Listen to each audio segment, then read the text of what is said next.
Well, good evening. Welcome now to Poplar Bluff Mules of football. I'm Frankie Castile alongside Tim Hicks and Brian Rosner. I love the sound of that. It is week 5 of high school football. So glad to have you alongside Brian Rosner. No place I'd rather be on a Friday night. It's a great night for football. A lot better than it has been in recent weeks, and Absolutely. I know what, the sun is going down, and if you're watching us on Facebook and on YouTube, you might be like, wait a minute, is that mule head facing the right direction? It is, because we are on the home side here for this ball game, and I believe we're going to be on the home side for many, many years to come. That means, Brian, that we'll be able to showcase our Show Me Marching Band, our cheerleading squad. Also, next week when it comes to homecoming night, you'll be able to see all the homecoming festivities, and then, of course, senior night as well. So many steps, though, man. Do what? So many steps to climb. And, so here's the deal. Brian, he started out here 10 years ago, if I'm not mistaken. You were in this booth, You know what? There was never room in the press box for the press, ever. But there is now. There is now. We have the second one now. Yeah. Can I be honest with you why that is? Why is that? You got it radio first, right? Well, no. I have a hard time taking no for an answer. That's true. That does help. It may take me years to get what I want, but if I'm persistent enough, I feel like if I make a valid case, I might get what I want.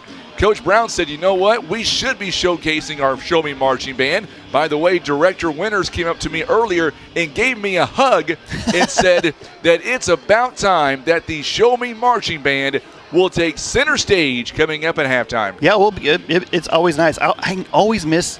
You know what? That's the bad part about working a game. You always miss the halftime show. And there's always some really great performances. Whether it be football, basketball, pep bands and marching bands. That was always my favorite part of Friday nights or Tuesday nights or Thursday nights. And but when you're working, you just hear the music. You don't get to see the performance. So it'll be nice to see some performances. By the way, David Hadley says hello to the crew here tonight. Hello, Mr. Hadley. I know you're going to be enjoying watching the football game from the home side. I'm looking at the monitor right now, and it just looks so much different. We're a lot higher than we were the first week of this year, and it's just an all-around good feeling to be here live and finally back home for a Mules football game. Yeah, it's nice just to be home. It's been a while, right? It feels like it's been an eternity. And we're halfway through the season. Can you believe that? I cannot believe. We're already after tonight, we're going to be halfway through. Right, yeah. Well, hopefully not. We'll maybe make a run in the playoffs, and we'll say maybe week 9 or 10 is halfway through or something like that. Let's talk about what we're going to be seeing coming up tonight. By the way, we decided to go on a little bit early tonight because why not? It's our choice. I've got nothing going on a Friday night. You're like me. We're both bored. We're already here. We're already here. Tim is, he's just Tim. No, we decided to go on early for this reason because next week we'll be going on at a special start time at 6 p.m. That is because next week, Brian, your favorite week, homecoming. Oh, homecoming. It is going to be a great time. Yes. So tonight we look at the Mules. They are coming in 0-4, and let's just be honest with you folks. This one is going to be a tough one for the Mules. At Jackson coming in 4-0, but more importantly, they are ranked number 4 in Class 6. They are coming in averaging 36 points on offense, giving up about 16 points on defense. You look at the Mules numbers, flip that around. Mules scoring 16 points a ball game, giving up 36. Yeah, and both teams have played some really good competition. They have. Jackson's played a lot better competition, and they're undefeated. So that just shows how good they are right now. This week coming in, and they're definitely been tested. So it's definitely two definitely different teams on either side of the spectrum there. And I know that you have been talking with the coaches all day long, and we've had them in the box here even this afternoon, and you're still getting the lineups right now because unfortunately we've got some injuries to deal with for Poplar Bluff. Yeah, a lot of guys are out, a little injury here or there, nothing too serious hopefully. A couple of guys to me that jump out, and this was literally as Tim and I were getting here today, we learned that Alexander Larkins will not be able to play tonight.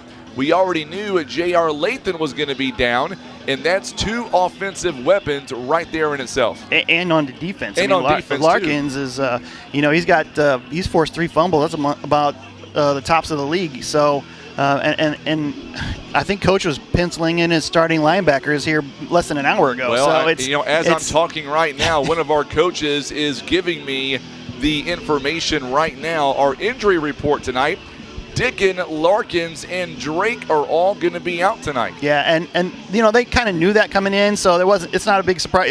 It's one thing to have an injury during warm-ups, and then you got to throw a guy in there. But they've been preparing for this all week. Maybe a guy can go, maybe he can't. You can still adjust a little bit, but you don't have this a big of a surprise coming into it. But yeah, it's not good to be changing things last minute or trying to figure out who's going to go where. And that one of the biggest things is when you have changes like that, you might get stuck with too few guys on the field at a time when you don't need it. And so that's going to be a concern. And obviously with Jackson, the way that the speed that they play and the precision that they play, you have to be on your A game for sure. You really do. And you look at Jackson as they come in, they are 4-0. I got a chance to watch their game film last week against Farmington, and man, you look at their cornerbacks, you look at their safeties. These are not traditionally bigger guys, but they're getting it done, and they are super fast. Well, the thing is, they're not bringing a lot of pressure. They're kind of sitting back and letting you, sitting back and trying to get those interceptions, and they definitely have picked off a bunch of passes. They're starting. Their backup corner, Toma, he's got 3 interceptions. That's tied for the lead in the conference. So. They've definitely they've got 9 takeaways in the 4 games so far, and 7 of those have been interceptions. So their defense is definitely ball hawking, and taking care of the ball will be very important for the Mules tonight. It really will. On the other side, you look at the Mules and what we're going to be up against here tonight. At QB, you look at Gage Earnhardt. Earnhardt last week, Brian, did a really good job, and I tell you what, the Mules just could not really stay on the football field offensively. The Mules at 15 minutes of offense, defensively out there for over 32 minutes. And part of that was 2 big plays for the touchdowns. Big plays are great, but when your defense has been out there for a while and then they got to run back out there after a big play for a scorer, it's a bonus, but you got to get that defense off the field, quick. Otherwise, you're going to get tired out. And they really got worn down there, especially late. And that's why you saw, Cape kind of make that push in the second half. Kind of caught up to them eventually. They really did, and we are coming up toward the bottom of the hour. Now, I will tell you that coming up next week, not tonight, I can't give you any more details than what I'm fixing to say right now. But I will tell you, Brian, next week, live on this program, we've got, I think, the biggest announcement I've ever made at River Radio in my 17 years of calling sports. I kind of told you a little bit about it. I think people are going to be thrilled to hear my announcement next week. I can't wait. It's going to be a lot of fun. Tim's over there like, well, I want to know what it is. I haven't told him yet. I can't tell Tim. He'll tell the world before next week. So my wife would say, tell a friend, tell a Brian, tell everyone. That's right. Well, we're going to hold off until next week. I will tell you that it is something to really tune in for, and I can't give any more details. If I do, the guy will kill me himself. So I'm going to wait, and I'm just going to say be listening, be watching a week from tonight.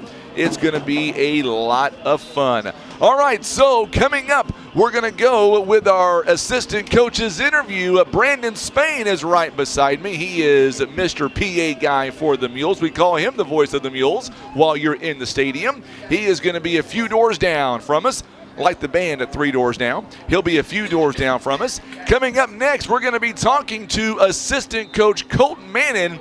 He has agreed. He wants his airtime, Brian, so we decided that this week against Jackson, we'll let him come up and we'll give him the mic and we'll see what he's got. What do you think? Works for me. All right, that's going to come up next. Make sure stick around. It is our coach's interview coming up next. It's all being brought to you by our good friends at Heartland Express in Poplar Bluff. We'll be back in 3 minutes. Don't go anywhere. You're watching and listening to Mules Football on the Stinson Press Mules Radio Network. Head to Heartland Express in Poplar Bluff, where amazing service meets mouth-watering meals. Start your day with a full breakfast bar made fresh every morning. Then come back for lunch and dinner specials that'll keep your taste buds cheering and your wallet smiling. Craving something late? Try our new cook-to-order menu from 2 p.m. to 5 a.m. That's right, Heartland Express is open 24/7, serving up hometown flavor around the clock. From hearty breakfast to satisfying lunches, come see why locals love it. Find them on Facebook at Heartland Express Market and make your next meal a hometown favorite. I love how you're always thinking ahead. Well, they don't call me Prepared Pat for nothing. Guess that makes you forward-thinking Fiona. Gotta protect your dreams.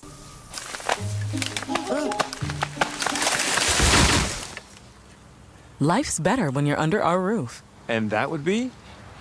Relieved Rudy? Save up to 23% by bundling your home and auto with us.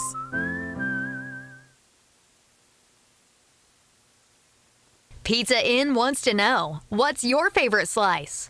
Is it our classic Supreme in all its warm, cheesy goodness? Or maybe it's the Meaty Max with its perfect combination of flavors and textures. And don't forget the fan favorite chocolate chip cookie dessert pizza, a mouth-watering masterpiece.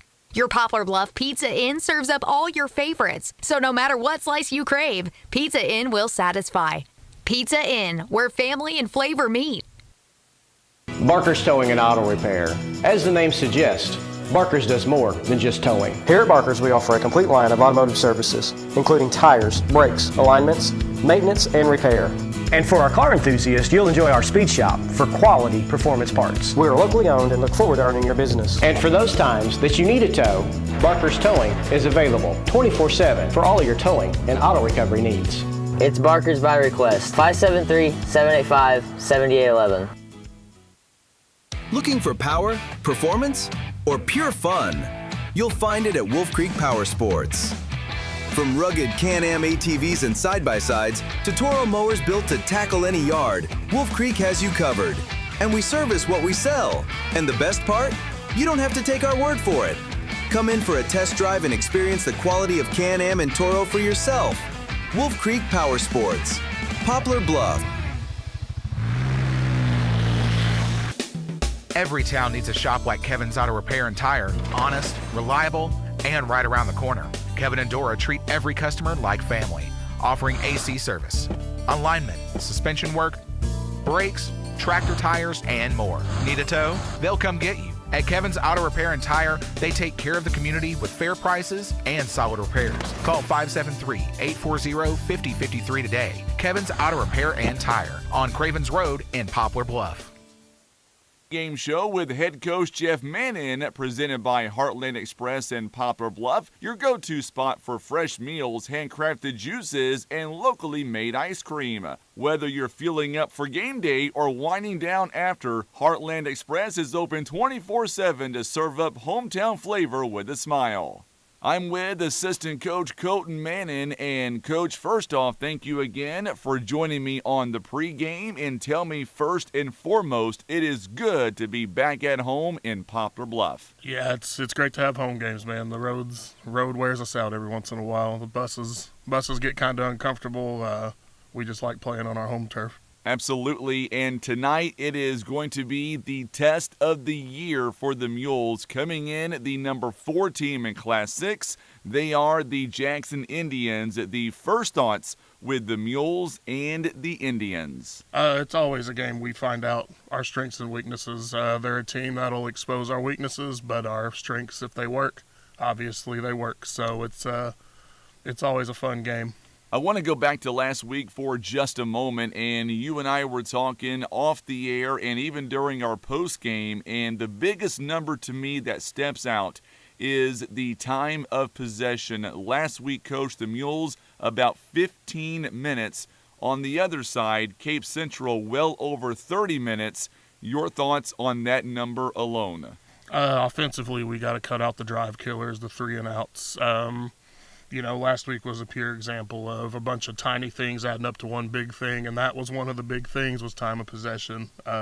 Too many tiny mistakes, but little fixable mistakes, but then again, too many of those, they add up to one big thing. You know, I was thinking, you look at all the numbers, and the Mules were right there in the ball game. And one thing I do like about the offense and the defense, even when we got down by 2 scores, the Mules still would not quit. No, we got fighters. We got guys that they take it personal. When we hit adversity, we go one or two ways, and thankfully we have guys that try to finish the fight. So.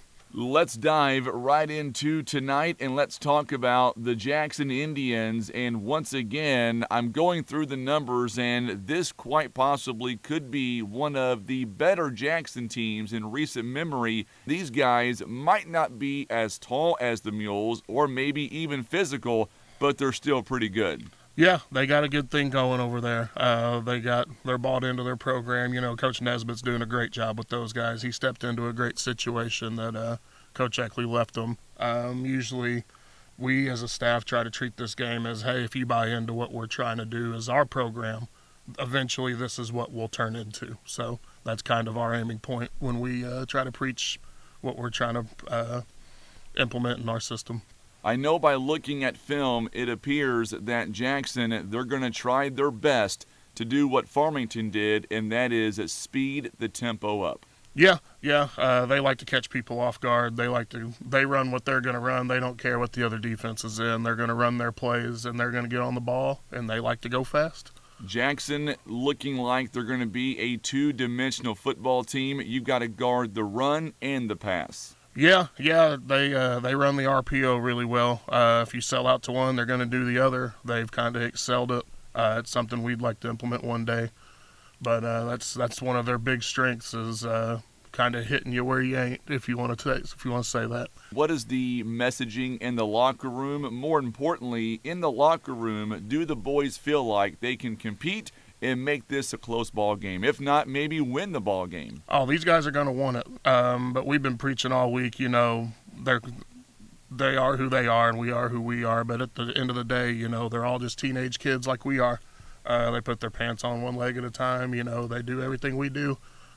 We can't let everything distract us from the main goal of giving them a game, competing, and possibly, like you said, winning. Here we are in Week 5. It's hard to believe that after tonight, our season could be officially halfway over.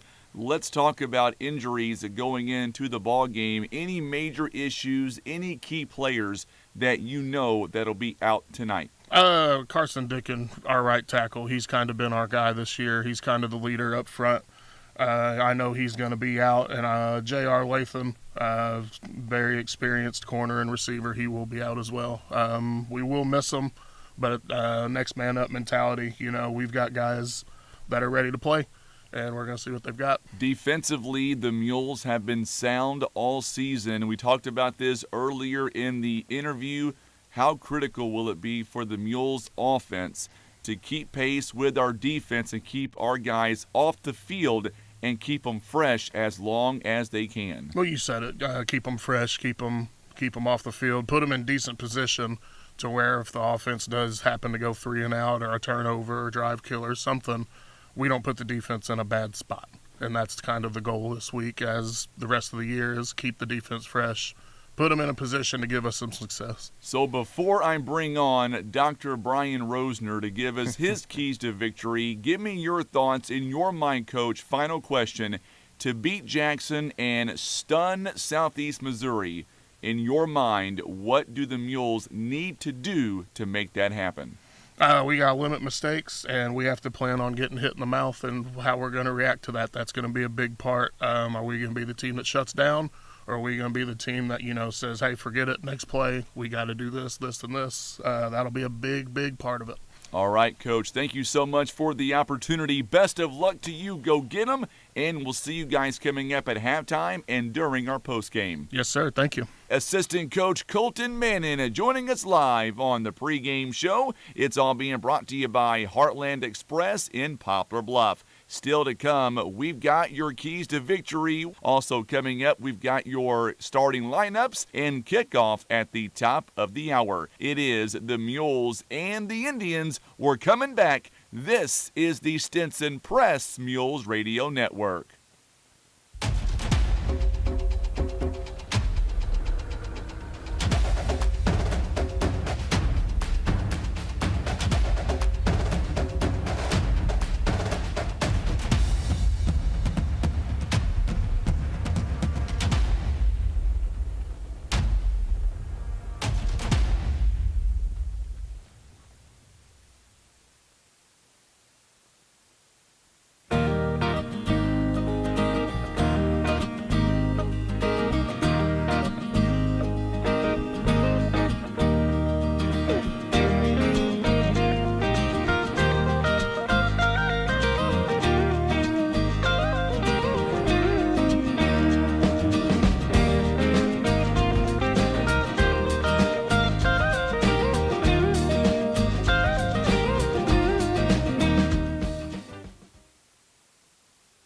Struggling to find that perfect gift for that person who has everything? Find unique treasures at the gift chest. At Whitworth's Gift Chest Jewelers, we have over 6 decades of expertise bringing you unique and beautifully crafted jewelry, gifts, and one-of-a-kind artwork. We are locally and family-owned, and we also offer custom creations, jewelry repairs, and we buy scrap gold, silver, and platinum. Let our family take care of yours. That's Whitworth's Gift Chest Jewelers, where Walmart is next door to us in Poplar Bluff. From little bites to big appetites, there's something for everyone. At Costello's Restaurant in Poplar Bluff, we serve fresh, made-to-order meals that satisfy every craving. From St. Louis-style pizzas to hand-cut certified Angus beef steaks, fresh seafood, and home-style pastas, every bite is packed with flavor. Costello's makes the perfect date night or a meal out with friends and family. Start your morning with our full breakfast menu, available every day. Costello's, where every meal is a masterpiece.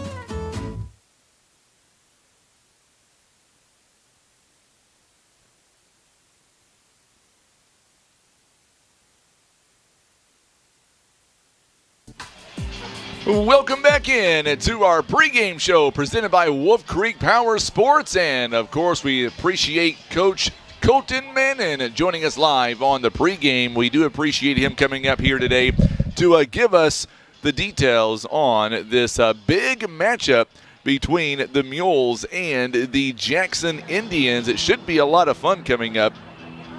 Tell you what, Jackson coming in, they are undefeated. They are ranked number 6, make that number 4 rather in Class 6. So we'll see what happens here tonight. We've got all kinds of great things going on. We've got class of, I believe, 1985 is in the house here tonight, as well as another class. I believe it was a class of 1980 as well. I'm not 100% sure on the 80 part. I do know the class of 85 is here. Brian, any idea if is it the class of 1982? Is that correct? 85, right? Is here. They're here, but there's also another one. I don't know what the other one is. I think it's 80. 90 is going to be here next week, I think. Well, the best class of all time is 2003. That was my class. Okay. He was like, wait a minute, I didn't hear about that class. I didn't think you were that young. I am that young.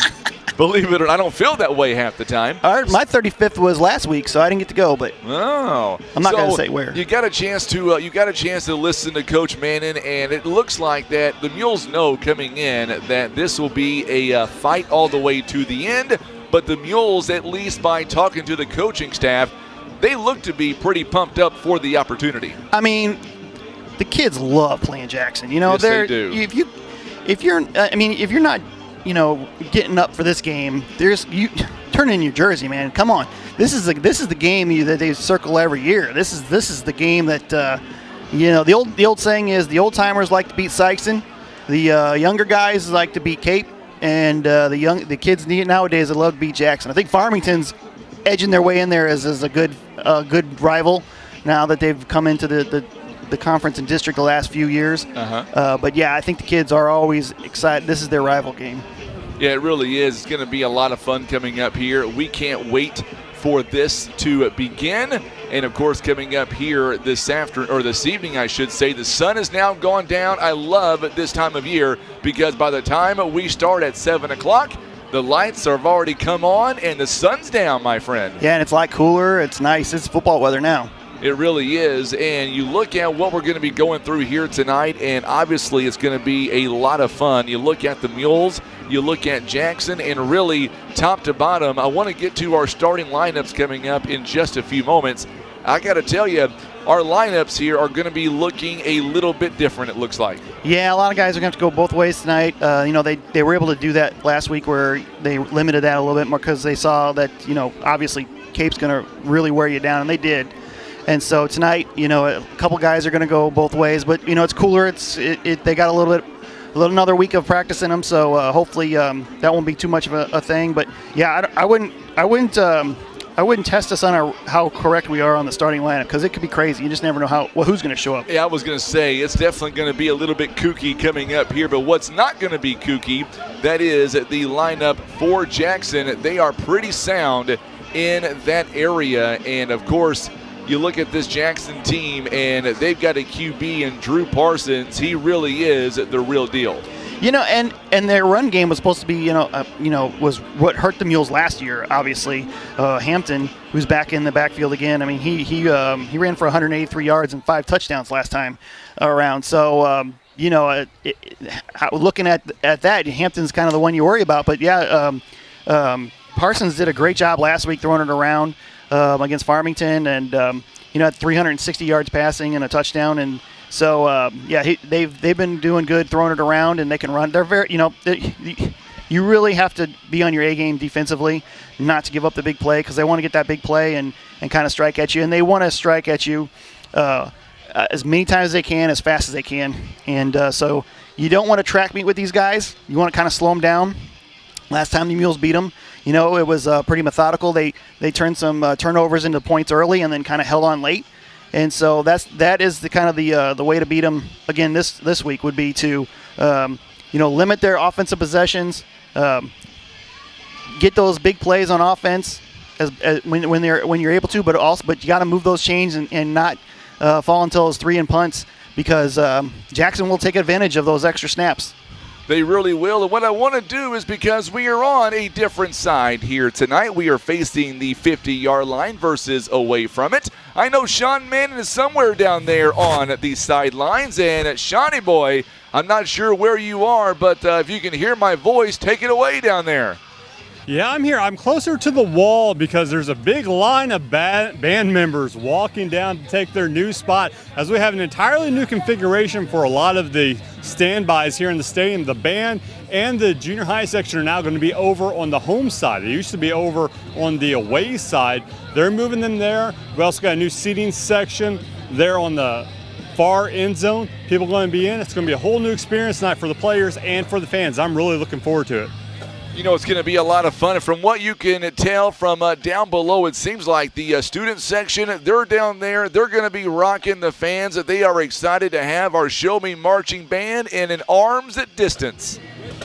Yeah, it's going to be very interesting to see how the change happens this game, because the players and fans, everyone's used to noise coming from both sides. Now with Poplar Bluff all on this side, this is going to be probably more just from the back. They're going to hear much greater chants and noises from behind them. They're going to have to adjust that. Might take a little bit of an adjustment period, but I think they're going to be able to do it and help give them kind of hopefully a spark they need to get that first win of the season. I think you are 100% right, my friend. I cannot wait for this game to begin. And you're down there, and of course, obviously, you're going to be able to see the players as they run out of Maximus. And have you seen any players as of yet? If so, it seems like their confidence level is pretty high right now, right, Sean?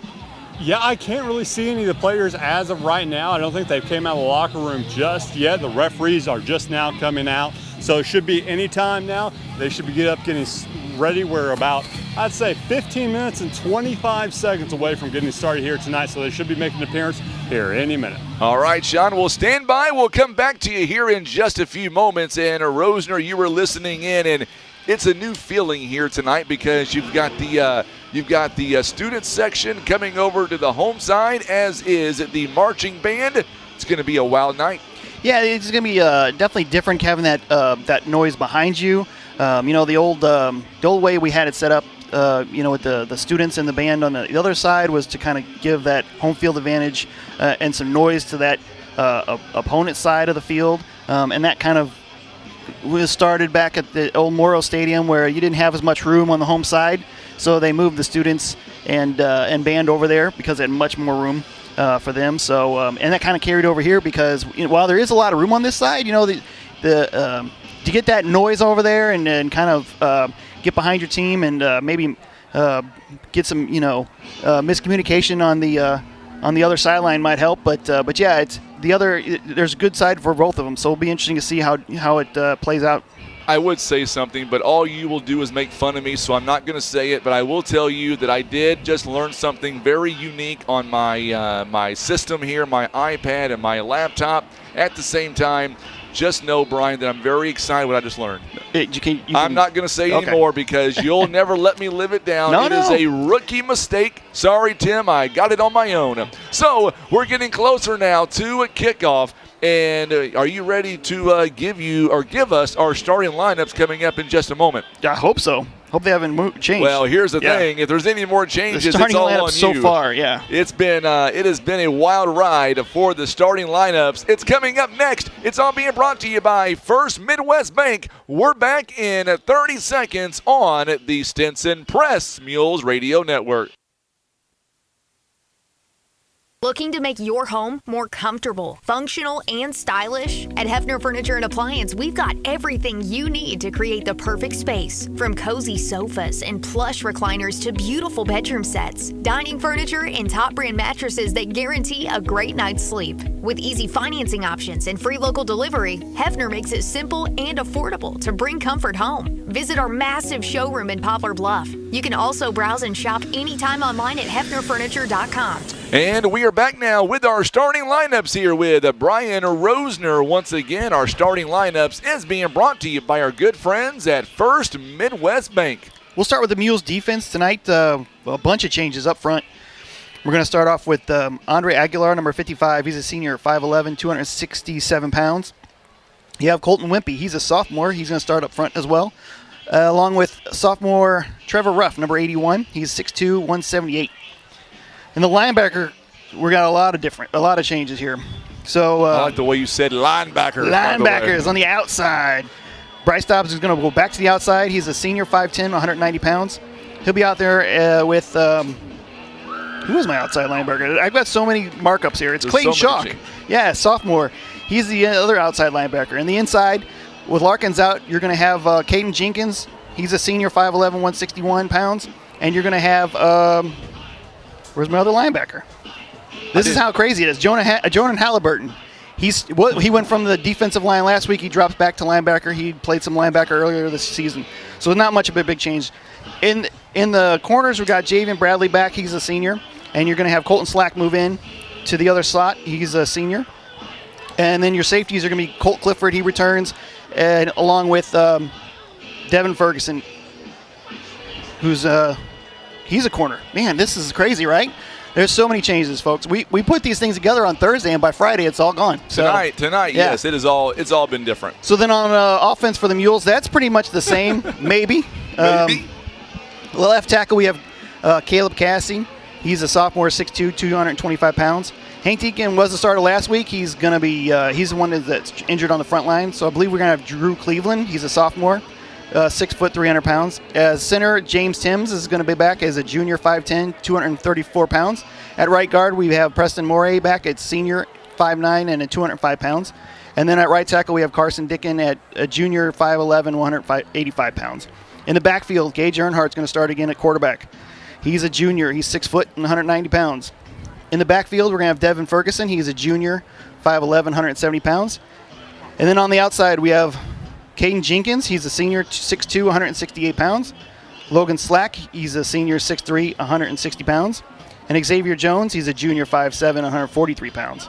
And then somewhere in there we might have another wide receiver, but we're not quite sure who's going to get the nod because J.R. Lathan's out. It could be Kingston Wade Kennedy, the freshman, or we may go with Javian Bradley, the senior. And then taking our Larkins spot as the backup running back, it looks like maybe Corday Hightower was warming up there, so it's another kind of a question mark for the Mules there. So a lot of questions on the front on both sides of the ball for the Mules. It should be interesting to see. Guys are going to get some extra time. Oh, they really are indeed. That is our our starting lineups here, brought to you by our good friends at First Midwest Bank. It is now under 10 minutes until we kick off, and can we just digress and showcase for the first time on the home side? Tim is doing a great job. Check out our amazing Show Me Marching Band. Now, they're all dressed up tonight, so I'm going to go ahead and say it's because they knew that we're coming over, and they want to give the crowd a nice show. Am I right on that, Brian? That works for me. Yeah, I mean, I think they don't have a competition this weekend too, so they can dress up. They can dress up. So I'm liking it. I know the band director, Mr. Winters, he was very excited. We are just so honored to be on the home side here tonight. And somebody asked me how many times was I going to say that tonight. As much as I want. I took the over. You took the over. Yeah. And listen to our PA announcer, Brandon Spain. It is good to be on the home side. Mark that one down, another home side there. Let's rise for the Star-Spangled Banner. Alma Mater and fight song. Tonight's pregame will be conducted by drum major Peyton Wood. Entering the field at this time also is a junior OTC color guard. We'll have the color guard and then our national anthem.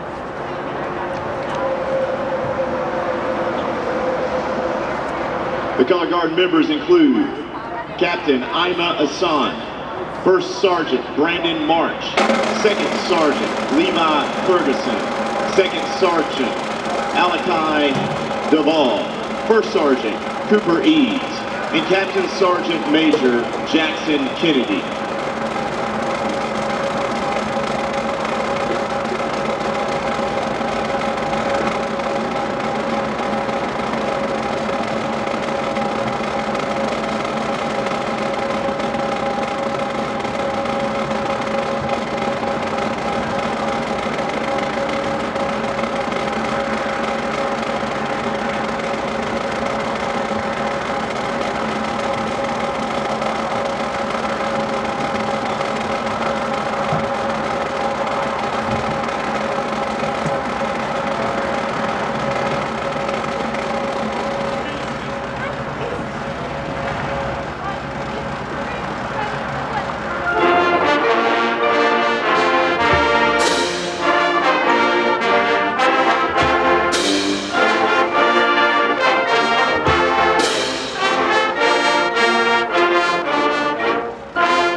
Outstanding job from our Show Me Marching Band here tonight. That was impressive to say the least, and you can really hear it come alive here tonight here on the home side of the football field. Coach Dave Sievers right here beside me, strongly active with FCA. We appreciate all that he does, not only for the school, but our community as well.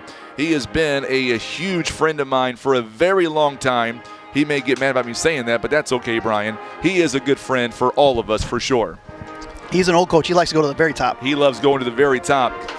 You know, it's been a very stressful week here, and I know that there was a lot of talk whether or not I was going to be able to be here tonight or not, because tonight, you know, as you know, Brian, last week we talked about it briefly on the air. About this same time last week, my mother passed away a week ago Thursday. Today, we did the visitation and the funeral, so I went to work at 4:30, got everything done, and you were a huge help this week with doing the trivia questions early in the week and getting us the depth charts.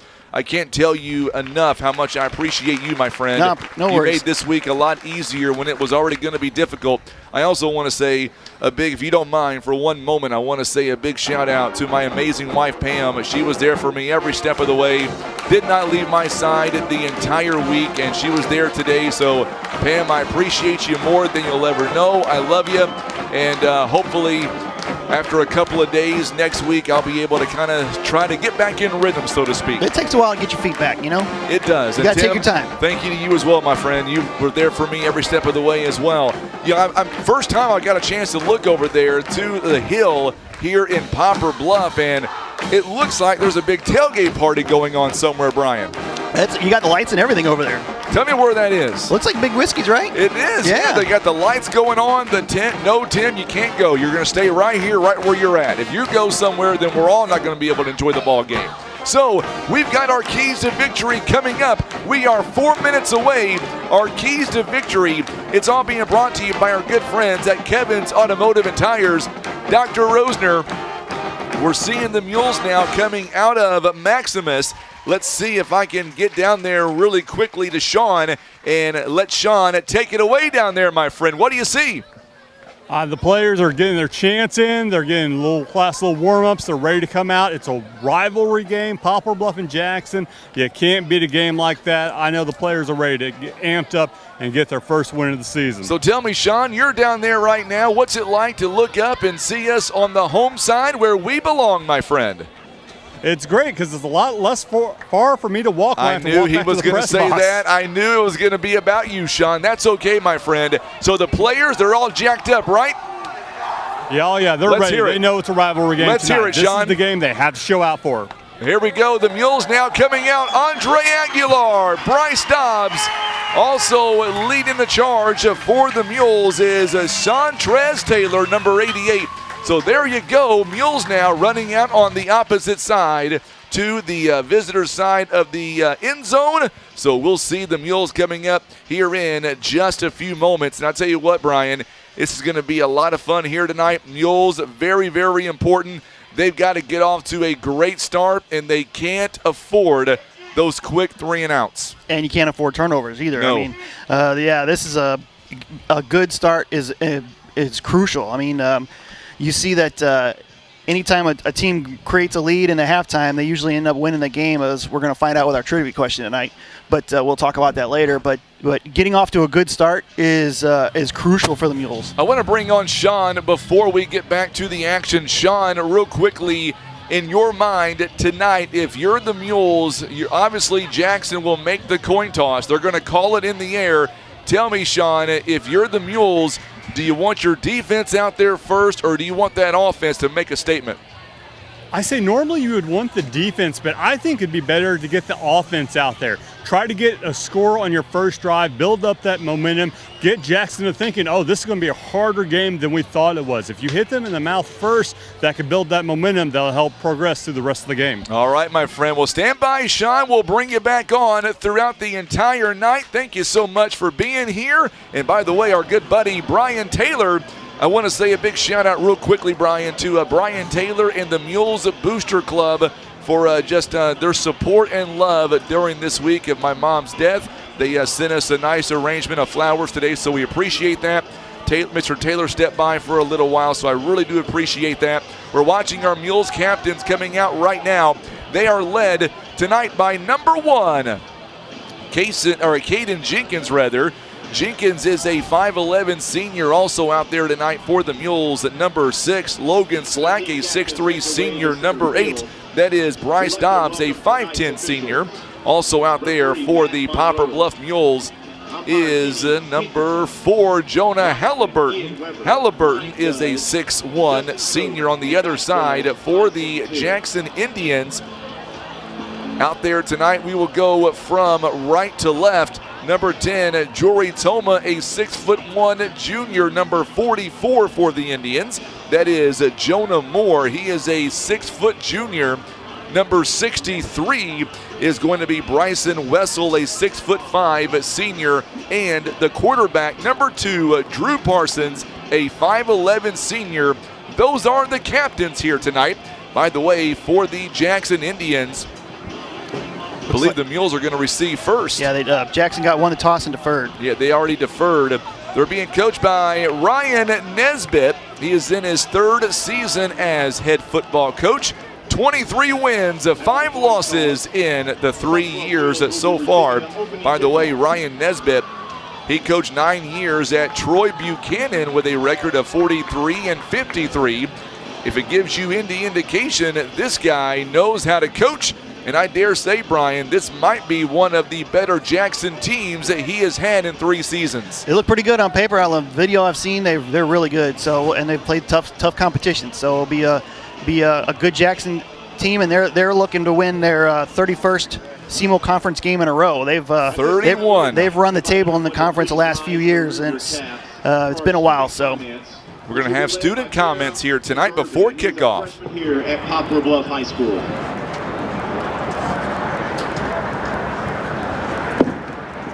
Hello all.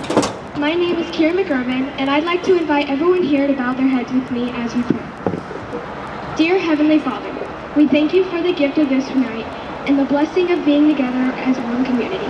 We ask for your protection over every football player who steps onto this field. Surround them with strength, courage, and safety. Watch over the cheerleaders and pump squad and bless them with joy, confidence, and unity as they lift up encouragement and spirit. We pray over the coaches, the referees, and everyone who has helped make this game possible. Grant them wisdom, fairness, and patience. And Lord, we ask for your hand of blessing over every fan in this stadium. Fill this place with respect, with unity, and with love for one another. Let this game be more than competition. Let it be a celebration of the talents you've given us, of community, and of the joy of coming together. Win or lose, may we honor you in everything we do. In Jesus' name we pray, amen. Amen. Love to have that in our school system, no doubt about that. So now it is time for the opening kickoff. 12 minutes is on the board, and coming up throughout our broadcast, we'll let you know what other games are going on here tonight. There is a lot of great action going on. We will get to all of those football games. Tim, you ready, my friend? Brian, are you ready? Let's do it. I know Sean's ready down there on the sideline. By the way, coming up, he gives me all thumbs up. Mules fans getting on their feet as the Mules will receive the kick to begin with our first plays of the night. Week 5 is about to get underway. Kicking things off is Jack Outman, the 6-foot junior. Here we go. Week 5. Are you ready? It is Mules football, and it's in the air, taken at the 10-yard line. Ferguson is going to get out across the 25 to about the 27, and that is where the Mules will begin their first set of plays. Let's see where they mark him. I think they're going to give him to the 28-yard line instead. Mules will be going from right to left on your TV screen and your radio dial. Mules wearing their maroon jerseys with the white trim, the white numbering, the maroon helmets, the Jackson Indians. White jersey top with the red numbering, black pants and black helmets. Here we go. Earnhardt now coming out for the first plays of offense. No score from Poplar Bluff. There is a handoff to Xavier Jones. Jones is going to have a first down. He stepped out of bounds. It is a Baldwin Chevrolet first down, and that's a great start, Brian, out of the gate to the 41-yard line. Yes, sir. That's the way to do it right there. All right, indeed. First and 10, Poplar Bluff. We've got our first trivia question coming your way tonight. Make sure and hit that share button for us. Let us know where you're watching from. I know a lot of Jackson fans are watching alongside. We appreciate you tuning in as well. A lot of Jackson fans are in the stands, too. Yes, they are. High snap to Earnhardt, and he is going to lose a yard back at the 40-yard line. Second down and 11. Behind the line brings up second. You know, one thing I think we're going to see a lot of here tonight, I think in certain situations we might see some freshmen come in and play a little bit, offense and defense. And special teams. And special teams. Miss Regina Chappelle is tuning in. Glad to have you alongside. By the way, I've got your gift card at the office, by the way, Miss Chappelle. You don't pick it up, it's mine. That's not true. Earnhardt going to throw it to the side. It's going to be deflected, intercepted. It'll be intercepted by Blaine Reagan, and that will be the touchdown. Oh, it was tipped right at the 47-yard line, and just like that, Jackson intercepts, and now it is a 6-0 ball game. Mules down early in this one. That's at least luck. I mean, man, that's unlucky right there. The ball tipped high in the air, gives them plenty of opportunity to get under it, and then there's nobody in front of them. Nolan Bartels, he is the holder The kicker here tonight is Outman, number 88. It is on the way. It is up, and it is no good. So it's going to stay a 6-0 score. Let's step away for 30 seconds, and the Mules offense back out there. You're watching and listening to Mules football on the Stinson Press Mules Radio Network. Insurance decisions shouldn't be a shot in the dark. With expert advice, personalized service, and a wide range of carriers, Ozark Legacy Insurance Partners should be your first choice. We're not just experienced agents. We're your partners. We offer a wide range of carriers for tailored coverage and better rates. So expect a handshake, a chat, and solutions that fit like a well-tailored suit. For auto, home, business, life, health, and even Medicare, make Ozark Legacy Insurance Partners your first choice for insurance. It's our family protecting your family.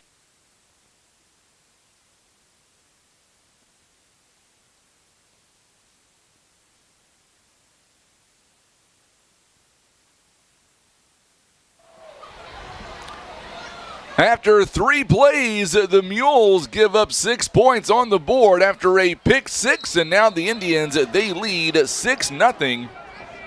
Let's see what the Mules offense here can do on their second drive. Ball is in the air. It's taken near the 15-yard line. Ferguson again, and he will scrounge his way to about where he was last time.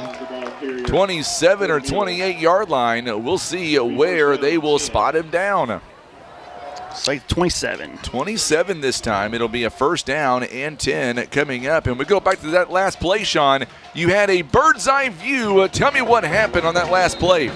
Yeah, literally just went through the receiver's hands and off of his helmet and popped straight up in the air. The worst thing that could have happened on the first drive. 6 points the other way for the Jackson Indians. And now Earnhardt puts a man in motion. They're going to hand the football off to Ferguson. Ferguson breaks 1 tackle, and he is going to shimmy his way to the 39-yard line. So a great gain on first down there, Brian.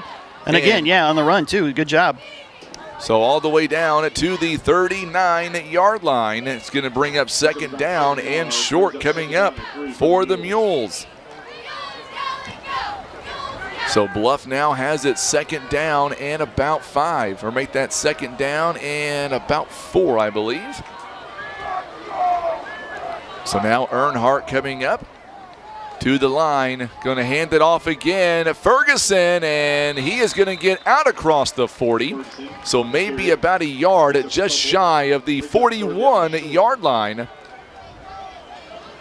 So he's going to be in between the 40 and the 41. Picks up about 1 yard on that play. We're going to bring up a third down coming up. Third down and 2. I believe it's third down and 2 Yep, anyway. third and 2, yep. Mules now. Mary Faust is tuning in. Glad to have you alongside, Miss Faust. Third down and 2. Another handoff, and this time he's going to go nowhere. They hand it off to Ferguson. He is back to the 39. So a loss of about a yard and a half. And you got to send your punt team out for this one. Unfortunately, you would imagine, yeah. And they knew they brought the pressure to the house, and we didn't have enough hats to pick it up. And Ferguson got dropped for a yard. And brings up a fourth down where you really don't want to give it to their offense, but you also don't want to fall behind with almost a 600 short yard. Right now watching us on YouTube, Timbo. So good job on the camera. There is the kick. Very good kick there by Clifford. He'll be taking it at the 28-yard line. Good job there by the Mules. Still, the Indians, though, hanging on, and they'll get it out across the 40 to about the 41-yard line. Brings up first down and 10 for the Good return by number 11, Evan Turley, the 5'8" junior. And now the Indians coming out, averaging 36 points on offense. They do lead by a touchdown. Let's see what the Mules defense here are able to do. Andre Aguilar leading the way. Also Dobbs. Parson over the middle, and he's got a man there, and it'll be a first down, Jackson. Boy, I tell you what, good job there by the Mules. Colt Clifford making the stop. Jory Toma, the 6'1" junior, a huge gain. There is that no-huddle offense by the Indians. Yay. It is a first down. Parsons now going to hand it off, and the Mules defensive line led by Caden Jenkins Taken down in the backfield, brings up second down. It was a run to Jalen Hampton, a 5'7" junior. Hampton entering tonight's ball game, 65 carries, or make that 12 carries for 185 yards. He's got 330 yards for the season. Parsons now back to throw. He's got a man there and just over the fingertips. That would have been 6 points. Evan Turley could not take it down. Brings up third down. Whew. That was nearly 6 more points for the Indians. Third down coming up. And he had options there too. He wanted the pay dirt, but he had another one underneath he could have gone to. But yeah, they're trying to make the big play here to go up 2 scores real quick. It is third down and 13 here tonight. Mules down by 6. Parsons gonna throw it over the middle. He's got a man, and it is a touchdown. As Blaine Reagan makes the catch and the run. 34-yard touchdown score. It is now a 12-0 score. Boy, I tell you what, Jackson wasting no time. Already 2 touchdowns. St. Dominique right now is over Cape Central 7-0.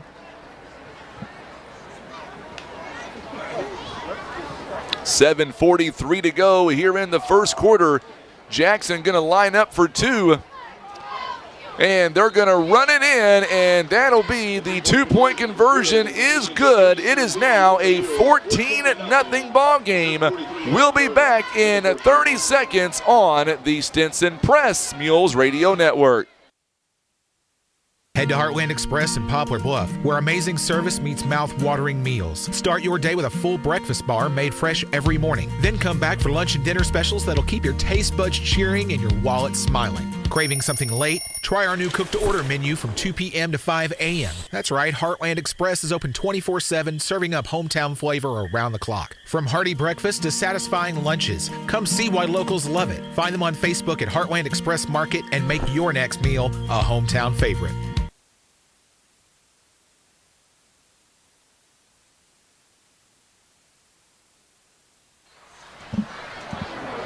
So a 34-yard catch and run by Blaine Reagan following the 2-point conversion. It gives the Indians a 2-touchdown lead. I tell you what, Brian, I'm ready to give away some pizza. What about you? Oh, I had some today. It was great. We're going to give some away following this kickoff to the Mules, taken at the 10-yard line. This one is Xavier Jones, and he is going to get to, or still on his feet rather. It's that third effort that time. He is out across the 30. I thought, the ball came out.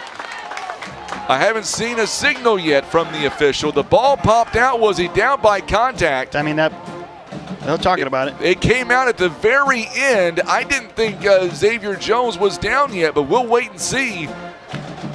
Mules ball. Mules, yeah. Okay, they're going to say he was down.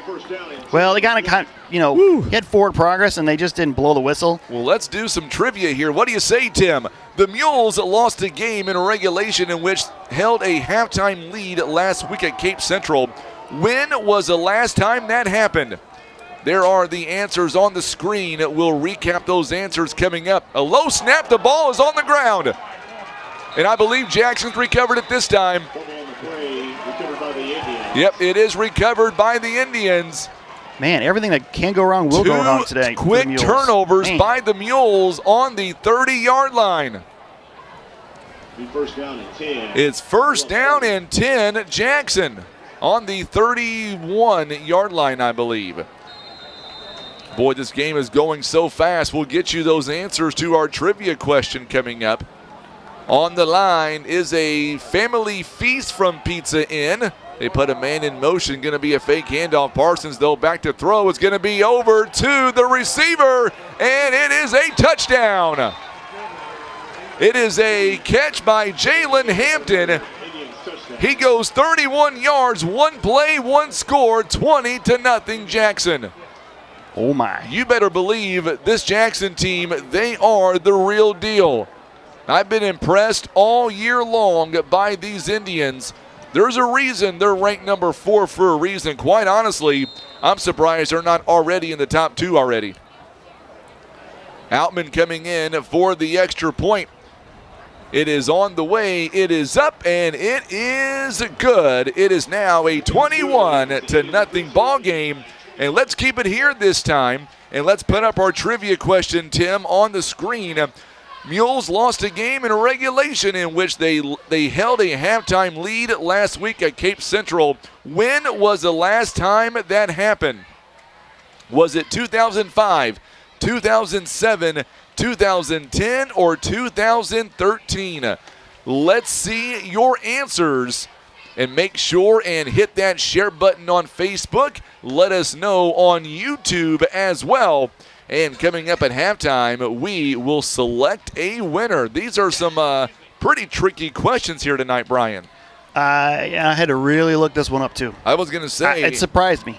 The answer I thought it was ended up being not the right answer. I had to go back and double-check your answer to make sure you were right, and it turns out you were. We're all not surprised by that. So Outman coming out for his third kickoff, and we've only played not even 5 minutes yet. Here it is, going to be taken at the 9-yard line. And this time not going to get out to where they need to be. Number 11, Xavier Jones is going to get out across the 20 to about the 23-yard line.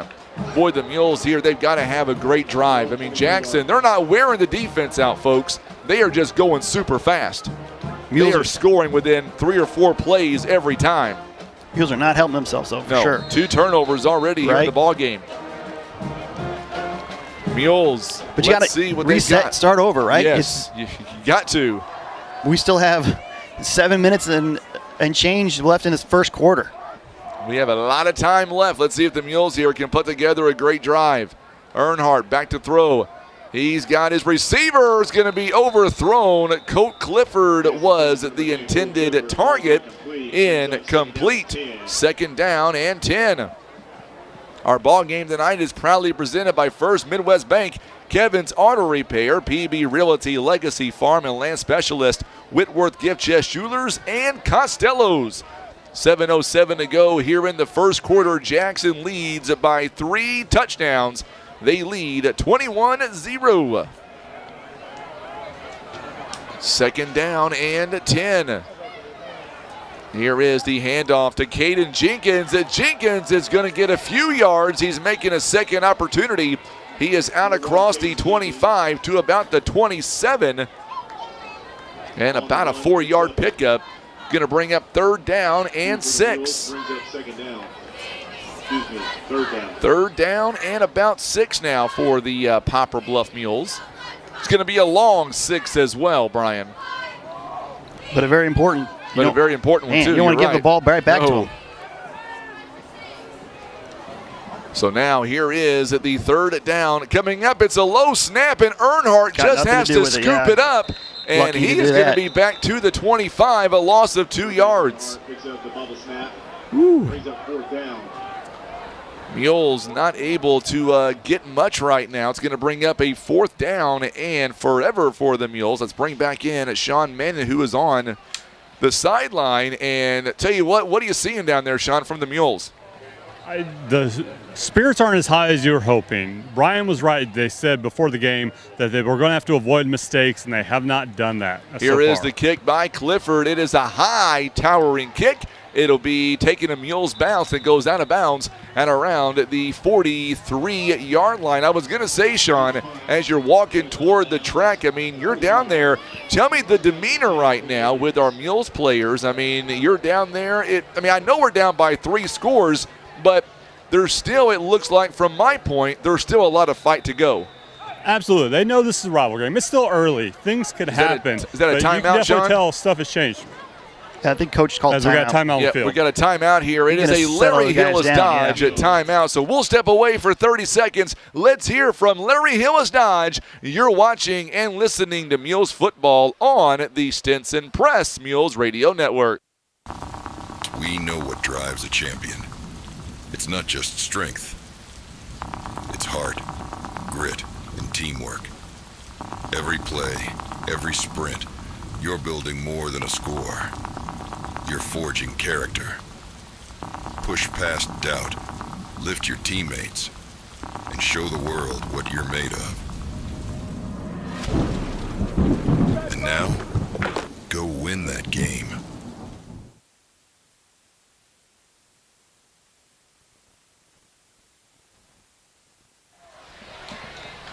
All right, so here we go as the Indians come back out for their set of offensive plays. Parson faked the throw. It was a handoff, and the Mules were ready. It was a handoff to the running back. Look like 22. Number 22, Memphis Maddox, the 5'7" sophomore. I'll tell you what, this Jackson team, and I know the Jackson fans will agree with this. This team is so physical, Brian, so quick. They've got athletes all over the place. That's always with Jackson, right? It really is. Second down coming. Parsons is going to throw this time. He's got it to Hampton, and he'll be taken down. Good hit by Jonah Halliburton, and he'll be taken down at the 48-yard line. I was going to say, the Mules, when it comes to the run defense so far, been pretty good, pretty stout. It is Parsons passing right now that is really giving the Mules fits. 3rd down and 5 coming up. And with the Mules defense, they kind of want to give you them that pressured look, and that pass is gonna hurt you every once in a while. But if you can stop the run and make them one-dimensional, that definitely helps. I like what Parson did to slow it down. Parson now had plenty of time. Rose out to his left, and he's got a man. It is a Jackson first down. It is Evan Turley on the catch, and he'll be taken down all the way at the Mules' 41-yard line. He rolled out and saw his guy and threw it on the run, and was threw a frozen rope right to his receiver, who he picked up the easy first down. Yes, he did. Picked up 11 on that one. Picked up 11 yards. It is a Jackson first down. Cool, calm, and collected. They put Hampton in motion. They're going to fake the handoff to him, and they pass it to him. He drops the ball, but it's incomplete. But I tell you what, even though it was incomplete, what did Hampton do? He had the whereabouts to get on the ball and get it back. 4:26 to go here in the first quarter. It is a 21-0 score. Jackson on the move, already inside Mules territory. Yeah, Parsons already 5 for 7, 109 yards passing, and 2 scores. We're only in the first quarter, by the way. Just a huge crowd tonight on YouTube, over 700. Hampton again with the catch, and he'll be near the first down marker. He'll be just a hair shy. It's either going to be the third, I think it's all the way to the 31, so no, they're going to give him the first down. So Jackson with the first down and 10. They are moving those chains. Just a gorgeous night for high school football. Yeah, it's definitely a night you want to watch the sunset instead of what's going on right now. It's sunset's behind us, but a gorgeous moon to our right. Yes, it really is. Parsons now, he's being chased. Dobbs slipped. Dobbs was coming after him. Incomplete this time. Hampton could not come up with it. Well, I'll tell you what, Dobbs was on his way to a sack. He slipped at the last possible moment. Dobbs is leading the conference with sacks, and the number 2 right behind him is on the Jackson defense with where is it at? Zayden Johnson, sorry. Yeah, Zayden Johnson. It's kind of dark up here, We don't have that light we have over the other side. No, I'm just joking. Well, you know what? There it is. There it is. There's the light right turn it there. off. It's too bright now. Like, turn it off now. Just saying. Too bright. I love it over here. It's nice and dark. It is dark over here. We're going to be a quick pass. Good job there by the Mules. Taken down by Caden Jenkins. It was intended for Camden Brockmeyer, the 6'4" senior. Number 3, Caden Johnson. Make sure and let us know where you're watching from here tonight. Hit that share button. We've got trivia going on. Coming up at halftime, we'll be showcasing the marching band. There's the run. Hampton gets away from 2 tackles, and he will score. It is a touchdown. Jackson Hampton, not 1, not 2, but 3 tackles missed, and he scores the 6 points. And that was the first run for positive yards for him tonight. Yes, it was. That is called extra effort all the way. The Indians put 6 more on the board, and the extra point coming up. It is all Jackson to this point. Extra point attempt is on the way. Here is Outman again. Here's the kick. It is up, and it is good. And just like that, it is a 4-touchdown score. We're back in 30 seconds. This is the Stinson Press Mules Radio Network. Here's a quick and easy test to see if you need new tires. Insert a penny upside down, and if you see the top of Honest Abe's head, your tread is too low. If you don't, you're good to go. So when it's time for new tires, remember Christian Automotive and Tire, keeping you safe on the road. Imagine playing sports, reading, or driving without needing contact lenses or glasses. The eye LASIK procedure at Eye Care Specialists could be the answer to help you improve your vision. Call Eye Care Specialists to schedule a free screening. Well, we are back, and the Indians, Brian, they are now already up by 4 touchdowns here with 3:39 to go in quarter number 1. Yeah, that clock is, there's plenty of time left. That's scary, Mark. But the Mules still have a chance here if they can get something moving, They're going to have to get something going. Mules going to bring it back to about the 27. Logan Slack on the return. Sean, you're down there mingling. Tell me, down 4 scores, how important is this possession coming up by the Mules? I mean, it's as important as possible can be. The Mules cannot have another turnover or short drive. Their defense has been on the field a lot. They need to give that crew a rest for a bit. All right, so here we go as the Mules now coming back out, and let's see what the offense here can do. It is 1st down and 10, down by 4 scores. Don't adjust your TV sets. It is 28-0. Going to be a quick run, this one by the Mules. Believe that one was Ferguson, and he will get it to the 29-yard line. Remember, Alexander Larkins is out tonight. Paula Webb is watching us right now. She is in the Big Whiskey's parking lot waiting for food, and they're celebrating some birthdays. So there you go, Miss Paula. Happy birthday up there. Yeah, good way to enjoy a birthday. You better believe it. Yeah. I may pack it up and head that direction. Brian, you're on your own. Oh, boy. Oh, over the middle, and this one is incomplete. Boy, the defense by Jackson is just outstanding. Brings up 3rd down. That was intended for Xavier Jones, and quickly a 3rd down coming up. I'll tell you what, the marching band is in their spot, the student section in their spot. It is nice to see this crowd packed out. If I'm not so much a superstitious guy, but maybe we want to move the band on the other side, or maybe the students, just to see if that helps. I don't know. 3rd down coming up here. Earnhardt, he's back to throw. He's got a man there, Jones, but he'll be well short of the 1st down. He got to the 34. And we're going to be, looks like, punting away the football again. Get to the 34. 5-yard completion. That's first completion of the night for Gage. Mules have 27 yards of offense. Jackson 147. Earnhardt is 1 out of 4 on the night, just 5 yards and the 1 interception so far.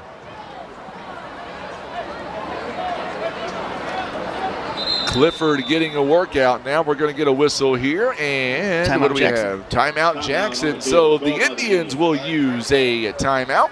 Let's go ahead now, and a great time to put up our intended trivia question up on the board. The Mules losing a game in regulation in which they held a halftime lead last week at Cape Central. When was the last time that happened? Was it in 2005, 2007, 2010, or 2013? Give us your answer. What would surprise me about this trivia question when I looked it up was how few times a team, either the Mules or their opponent, came back and won. It was only 9% of the time. Can I give a hint? Yeah, sure. I was going to say, when this happened, I was there. The Mules led at halftime 28-21. It was a close game. It was a very close game. And that was the thing. It didn't matter if it was a 3-point lead or a 7-point lead. It didn't. The leading team won almost 90% of the time. And if they were tied, it was a toss-up. The Mules won 6 and lost 5. That's crazy. Yeah, that's pretty wild. During that span that we went over. Good kick there by Clifford. Going to be taken at the 32-yard line. Turley is gone. He is inside Mules territory. Still on his feet. A flag is down. Oh boy, he is going to the house, but hang on. There's flags down. I'm not going to give the points yet. Tim will focus on the white hat down there. You can find him. I got to find him first. Right? There he is. He's running on the 10-yard line, Tim, just to give you a little bit of help. Here he comes. And it's going to be against the Mules. They're going to decline it. It's going to be a touchdown. So Evan Turley takes it to the house. 68 yards. 68-yard touchdown. They are getting it done offense, defense, and special teams. Yeah, they had the hat trick there, didn't they? They do. It is 34-0 right now. The Indians leading it in the first quarter with still 1:53 left. Outman again missing his first extra point. He has been good ever since. And we're going to get a whistle, a line drive, and this one's going to go against the Indians. It is a false start. They'll make him a re-kick. 34-0. Jackson, they are owning every obstacle for Poplar Bluff.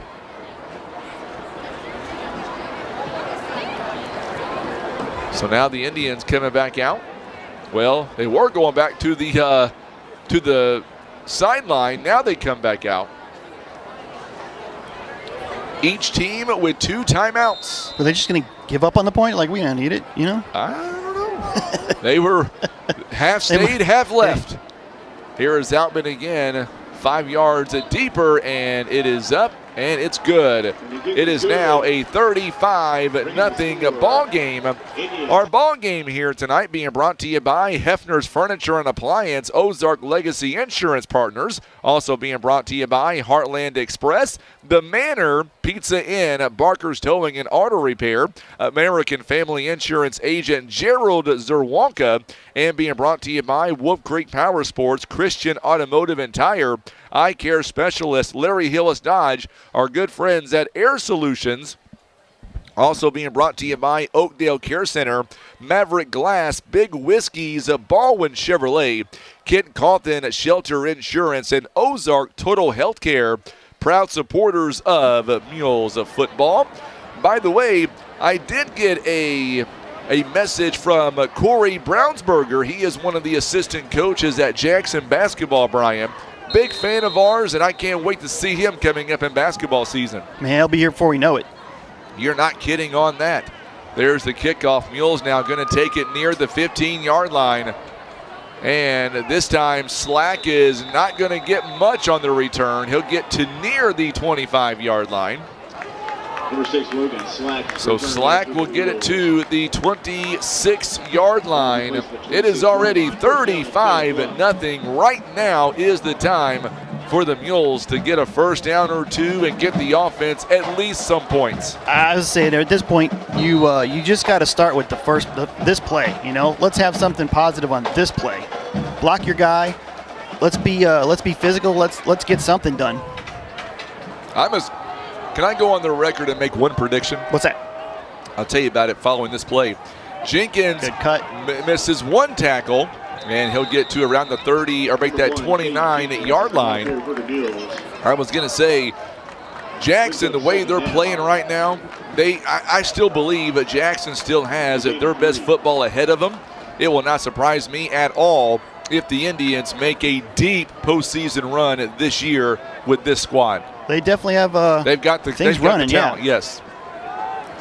I know Jackson fans are very, very happy with their football, and they should be. Look at that crowd over there. Oh, yeah. I mean, if you were state ranked in undefeated, you follow your team. You better believe it. Logan Slack is trying to get outside, It's and a coming back. flag is going to be out. Saw that one coming. It would have been a first down. We'll wait for the white hat. Oh, It's false start. going to be a false start, so it's not going to be a hold. It'll be a 5-yard penalty. So St. Dom is, beating Cape Central right now, 14-0. That's an interesting 2 undefeated team matchup there. It is a 14-0 ball game. They're in the second quarter. We are still in the first quarter with 1 minute to go. It is first down. Second down coming up, rather. And Earnhardt tucks it and runs, and he is still on his feet. He gets to about the 30-yard line. Quarterback Gage Earnhardt with the keeper. So Earnhardt, it was first down and 16. That was second down. Or second down, bring up rather. third down. Yeah, Yep. third down now. Picked up 6. So third and about 10. Back to the original line of scrimmage. No, they got they're in the middle, so it'll be. Is it? Yeah, it's 6. Yeah, you're third and right. 6. You're right. Third and Yep. 6.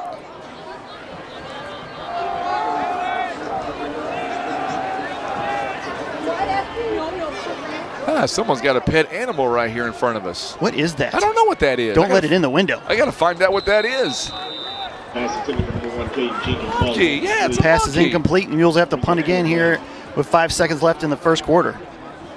You got a pet monkey here in the stands. That's awesome. You think you've seen everything in a high school game? Fourth down coming for the Mules. I'll tell you what, everybody's attention is like, forget about the game. Let's look at the monkey here. I like it. Meanwhile, there's a football game going on. It is fourth down and 10. I'm going to see if we can let that loose here in the press box. You all right with that, Brian? We'll put it on your screen. Sure. All right, here's the kick. High kick. This one will be taken. Fair catch is called at the 40-yard line. You know who else would want to pet a monkey? Sean, I'll tell you what. You're missing all the fun up here, my man. Yeah, there's a lot of fun down the field, but, never want to turn down a chance to see a monkey. Well, I'll take a picture and send it to you. Tell you what, down 35-0 right now. We're at the end of the first quarter, so we'll step away. We'll be right back. It is Jackson football coming up. You're watching and listening to Mules football on the Stinson Press Mules Radio Network. At Air Solutions, your home's comfort matters. And for many years, Air Solutions has been the area's trusted local name for heating and cooling. Their unmatched expertise keep your home running perfectly and comfortably year-round. Whether that's keeping you cool in summer, warm in winter, or the lights on during a power outage, Air Solutions' skilled professionals are ready to serve you. And they always respect your time and hard-earned money.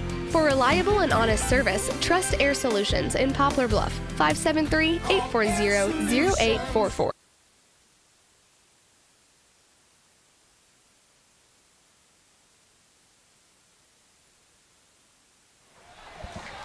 All right, so they switch sides, and now for the Jackson Indians, they will now be going from right to left. It is first down and 10 for the Indians. Here is a run play, this one all the way out to midfield. Say put in their second string keeper. It's going to be, we got a Jackson player down. Injury timeout on the field. It looks like it's going to be a left knee. I think that's number 54 that is out there on the turf. Grady Barner. So while we have just a moment, coming up at halftime, we will show you our Show Me Marching Band. This is an Ozark Total Healthcare timeout here. Injury on the field. We'll put up our trivia question, Tim. Our sponsors are scrolling down at the bottom of your screen. So give us your answer.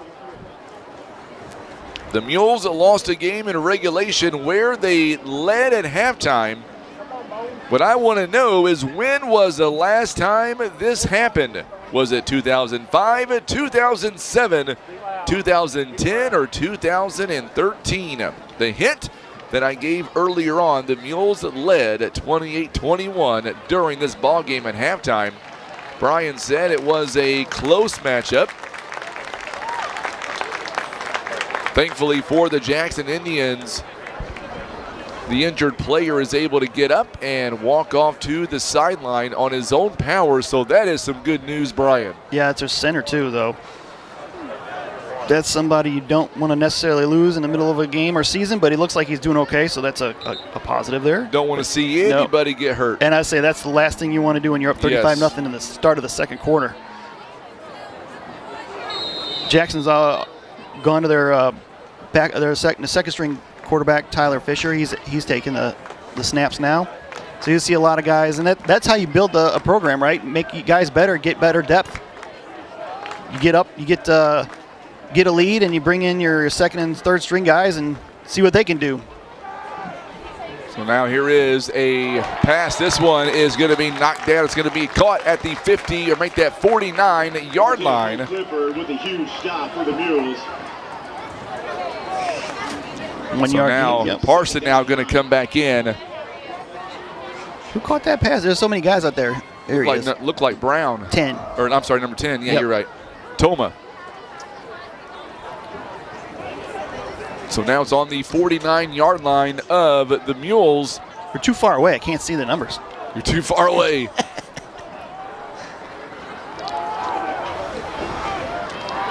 So now the Indians going to be close to a first down. Jalen Hampton is going to get to the 42. Halliburton in on the tackle. That'll bring up third down. Very short. Third down, yep. Very short. Indeed. 7-yard gain for Hampton.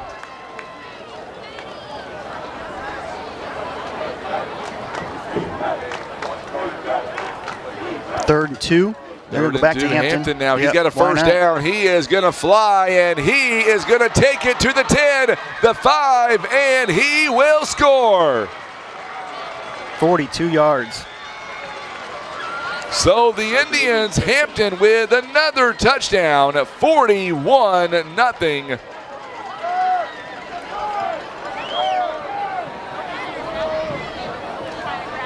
$10-17 to go here in the first half. It is all Jackson to this point.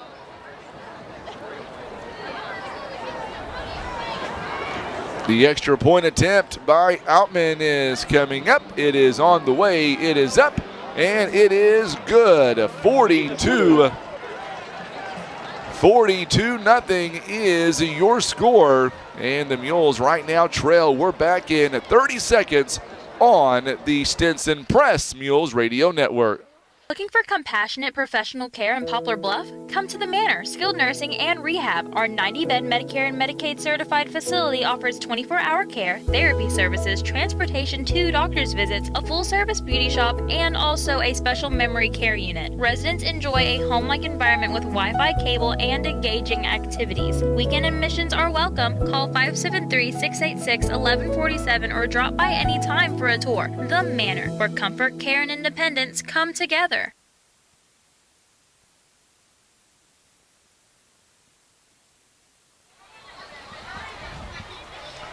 So we are back now. The Mules will receive at the kickoff, and 16 snaps here tonight, Brian, is what you and I were talking about off the air. Jackson, 16 snaps, already 6 touchdowns so far. 2 of those, 1 on defense, 1 on a punt return. Ferguson gets it inside the 20, and he is still on his feet, and he is going to make something happen. The 50, the 30, and he will shove out of bounds by Blaine Reagan. Boy, Ferguson got some momentum on that second effort there. That's good to see there, right? Watching the replay here in the booth, and man, I thought he had one man to beat, and Jackson said, no way. Yeah, you know Jackson wants that shutout.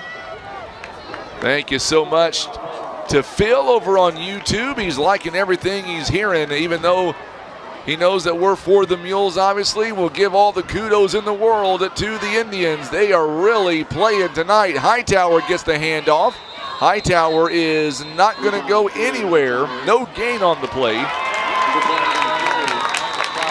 We got a flag on the play, though. Was it after the? I think it was after. We're going to get the call. Personal foul. Personal foul. It was going to be on the Mules.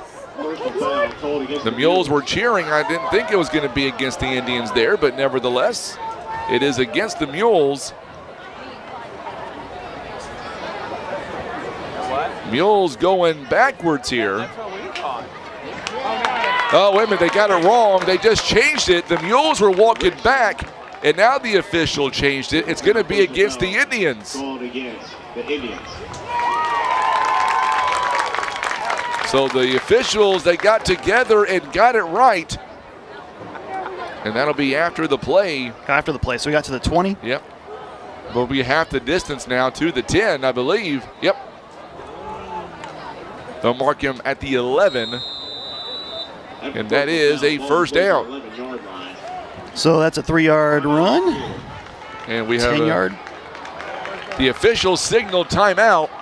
And now they're going to wave off the timeout, so we'll put 2 timeouts back on the board for Jackson. The official did signal a timeout. They took that timeout back, and now Earnhardt, he is back to throw, gets away from one tackle, and he gets rid of it incomplete. That was smart play there by Earnhardt to avoid the sack. We do have a Mules player down, I believe. And I don't know. It looks like it is number 52 for the Mules, Preston Morey. It is an Ozark Total Healthcare timeout. Let's go down to the field with this timeout. Let's bring in Sean Mannon. Sean, what are you seeing down there? It is Preston Morey, by the way. Yeah, it looks like he's favoring his left leg, which has a brace on the knee right now. So I don't know if he just got tripped up or something, but he is on his own power, but is favoring that leg pretty hard. Okay, thank you so much, Sean. Let's see what the Mules here can do. How big would it be momentum-wise, Sean, for the Mules to at least get 6 points on this drive?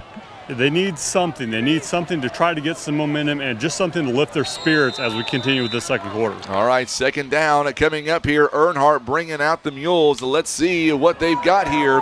Second down, Earnhardt. It's going to be a high snap. Oh, I believe the Indians. Oh, the Mules pick it up, but it's going to be a monster loss. Boy, the Mules. Is that Hightower? Yeah, Hightower was running. Hightower got it.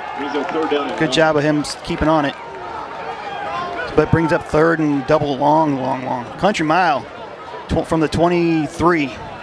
So a loss of 12 there. And that's the second fumble snap of the night for the Mules. Mules lost one earlier on the night. It cost them 6 points. 9 minutes to go. Third down and forever. They've got to go all the way to the 2-yard line. Another one. But it bounced into Gage's hands, and he is able to get it off. Picks it up, and he throws in complete. That was slack in the end zone. Brian, he could have caught that. It was a jump ball. It was. And now it's fourth down. Gary Simmons is tuning in. We've got a lot of Jackson fans watching tonight. So glad to have you alongside. What kind of play do you have on fourth and forever? Hopefully one of the end zone. But they're going to bring the pressure. Oh, yeah, they are. Well, actually, looks like they're going to drop everybody. They only got the 2 on the line. Fourth and 22. Yeah, bring it fourth. They're going to bring 4 and Earnhardt goes over the middle. It's going to be incomplete. It was intended. Pass is incomplete. Be turnover on downs. First down and 10. It'll be first down and 10 for the Jackson Indians. That drive stalls. Mules had it first and 10 on the 11. Disappointing after the great return by Ferguson. Yeah. That last play, by the way, was intended for Caden Jenkins. 8:44 to go here before halftime.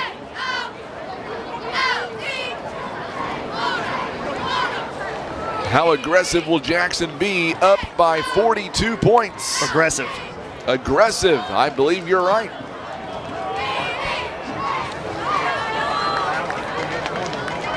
Parsons, he's back to throw. He's got a wide. Oh my goodness. Turley is wide open. They had two guys wide open. Turley is going to score. Wow. He was wide open on that catch. Watch the instant replay presented by Barker's Towing and Auto Repair. 48-0, and you won't get that wide open anytime else, I can guarantee it. That was definitely a blown coverage because Jackson had two receivers open on the left side of the field, and just, wow, 77-yard touchdown. Outman coming in for the extra point. It is up, and it is good. The kick is good as the Indians. 7 touchdowns here in the first half. We're back in 30 seconds on the Stinson Press Mules Radio Network. Maverick Glass offers repair of automotive, commercial, and residential glass, including mobile repair services. From a chipped windshield to a custom glass shower, remember Maverick Glass. Thank you for making Maverick Glass the area's leading glass company for more than 30 years.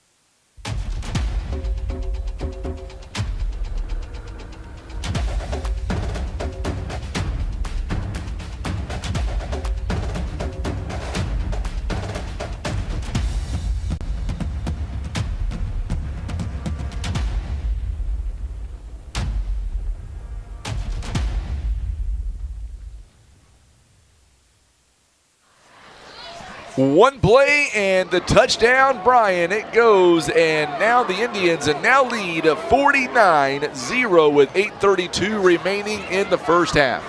And if you're the Mules, that clock cannot move fast enough. This is just, it's like a snowball. It's an avalanche, and now what's worse than an avalanche? Oh man.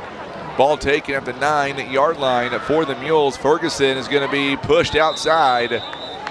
Our good buddy John Scott is tuning in tonight. Also, our former boss Tim, John Rice, is tuning in. He says, great broadcast, but Tim, do a better job on the camera. No, he didn't say that. He didn't say that, Tim, I promise. He said he knows. You know, I know we're down by 7 scores, Brian, but I got to tell you, Mules are still making some good plays here and there. I'm not going to get down on them. I'm going to keep going. And I'll be complimenting Jackson along the way because, man, they've got some studs out here. No doubt about it. Right. Mules have definitely not helped themselves tonight, but Jackson has taken advantage every opportunity. Every opportunity. And then some. First down and 10 for the Mules. Earnhardt is back to throw. He's got a man, Logan Slack, and he will get to about the 35. Let's see where they mark him out. 37, 36. Yep, 36. It is a Baldwin Chevrolet first down on the 36-yard line. You can hear Brandon Spain getting with it over there. By the way, next week, Sykeston comes to town.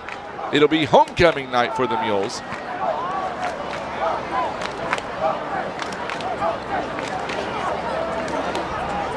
Over the middle for Caden Jenkins. He is still on his feet. Bounce right off, yeah. That is another Baldwin Chevrolet first down. So back-to-back passing plays and back-to-back Baldwin Chevrolet first downs. Yeah, and Jackson brought a little bit of pressure. It looked like they brought like an extra linebacker, and the Mules were able to pick him up to give Gage enough time to find his receiver over the middle. Earnhardt now going to run out there for the play. Play 20 clock, yard. plenty of time on the play clock. 7:54 to go here in the first half. Class of 1985 is with us here tonight. That 1984 Mules team was first to win a playoff game, or reach the playoffs, actually. Yes, it was.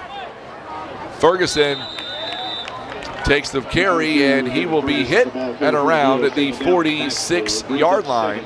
Maybe a second down and about 12. I think he lost 2 yards on the play, yeah. Josiah Kilgore is tuning in. Boy, that's a name that we miss around here for sure. I know you remember that name, Brian. Oh, yeah. Excellent athlete. multi-sport athlete, yes, right? he was. Yeah. 7:18 to go here in the first half. Second down and 12. Going over the top. They've got a man and just over the fingertips. Pass intended for number 10. It was intended for Colt Clifford. He had to get it out quick because they were bringing the pressure on in his face. It is a quickly third down. Mules got 2 back-to-back first downs, and this drive has stalled on the 46-yard line of the Indians. Mules have yet to convert a third down, but they've had some long third downs, and including this one, a 3rd and 12 at their own, at the Jackson 46. Earnhart over the middle, going to be batted down. That may have been tipped as he released. That ball's incomplete. And it's going to bring up 4th down. Jackson picked up 35 points in the first quarter, added 14 more here tonight in the second. 283 yards of offense by the Indians. Mules have 55, 74 yards on the ground. Meanwhile, they've got 209 in the air.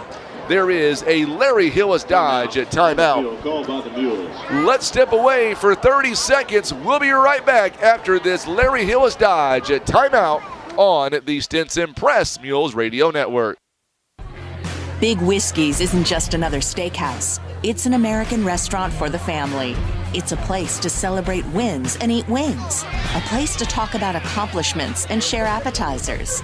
A place where the whole family can find something they like. From burgers and tacos to salads and seafood or wings, wraps, and tenders. Good days, bad days, or big days. Big Whiskey is there for you. Big Whiskey's on Oak Grove Road in Poplar Bluff.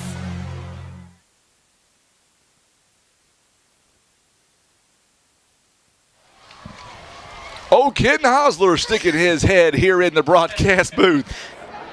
He wasn't very nice, Brian. Just tell him like tell him like it is. Tell him like it is. I don't think so. That's fake news. I lost my water. There it is.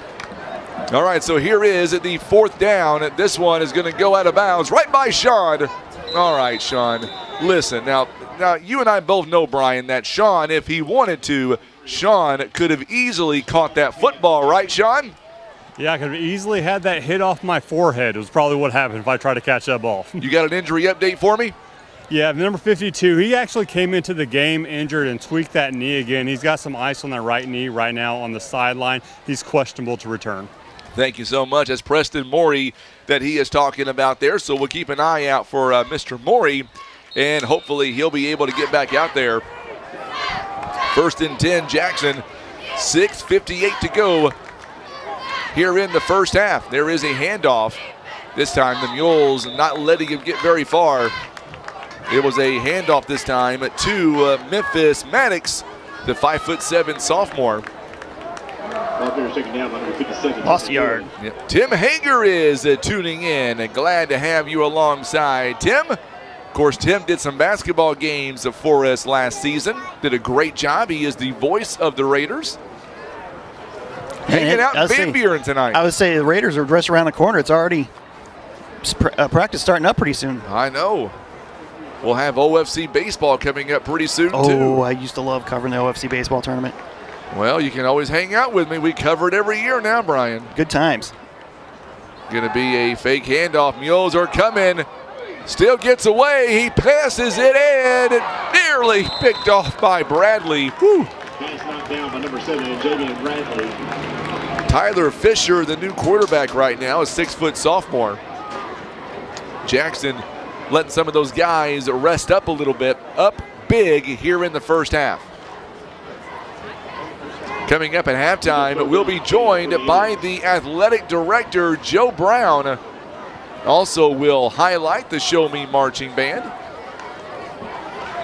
They do a great job too, by the way, Brian. Yes, they do.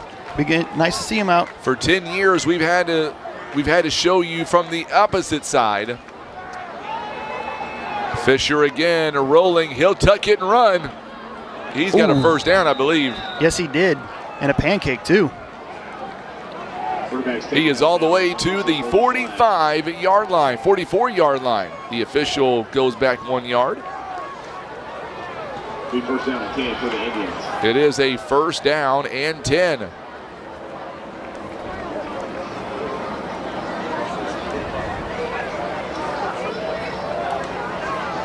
First down and 10. And Fisher going to look toward the sidelines to get the instructions that he needs.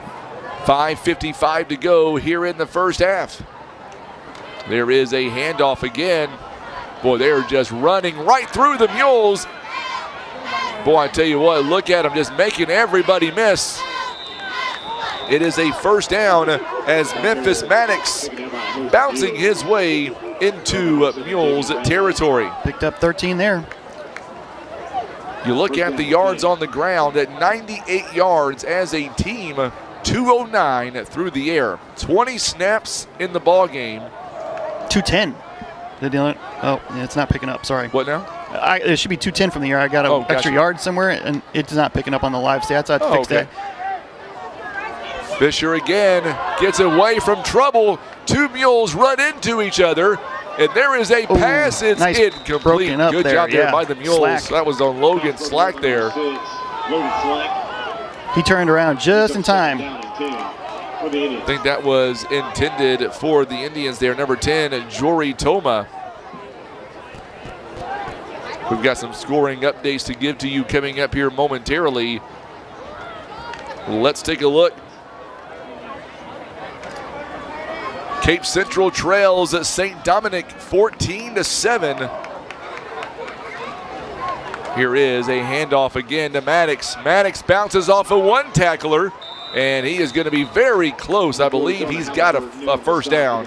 Yep, he does. Our presiding commissioner, Vince Lampy, is tuning in. He is hanging out with the Butler County EMA, enjoying the game with the class of 1985. Next week, I believe the class of 90 is coming to town. That's my wife's class. The class with no classes, Mr. Hoover called them. At graduation. Oh, my goodness. Mr. Hoover. Fisher, I'm sorry, Maddox rather, gets hit at the line. Good job by Caden Jenkins in on the tackle. 4:43 to go. In the first half. Second half will be a lot quicker. No gain on that one? At this rate. I don't believe so.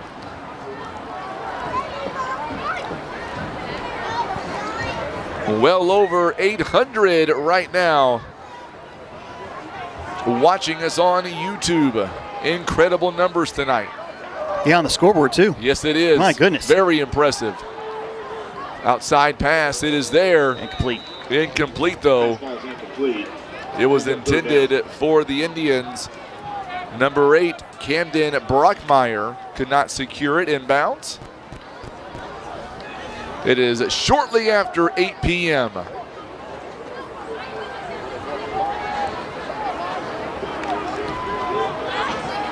Third down coming up. 318 yards of offense here in the first half by the Indians. There is a pass play to Maddox. Maddox is going to be tackled by Jonah Halliburton. Also, I believe Caden Johnson was in on the tackle as well, number 3. First down. Got enough for a Jackson first down. 4 minutes to go here in the first half. Out to the Mules 32. So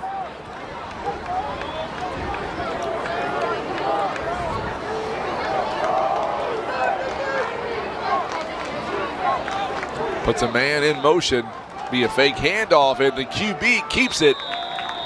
This time, Caden Jenkins in on the tackle. And a Mules player slow to get up as well. Can't see his number. We're going to get an Ozark Total Healthcare timeout. Looks like Ferguson maybe, because it's got a 2. Yep, it is Ferguson. Let's bring back in Sean while we wait to check on Ferguson. He is on the track, and anything that you've seen from where you are there, Sean?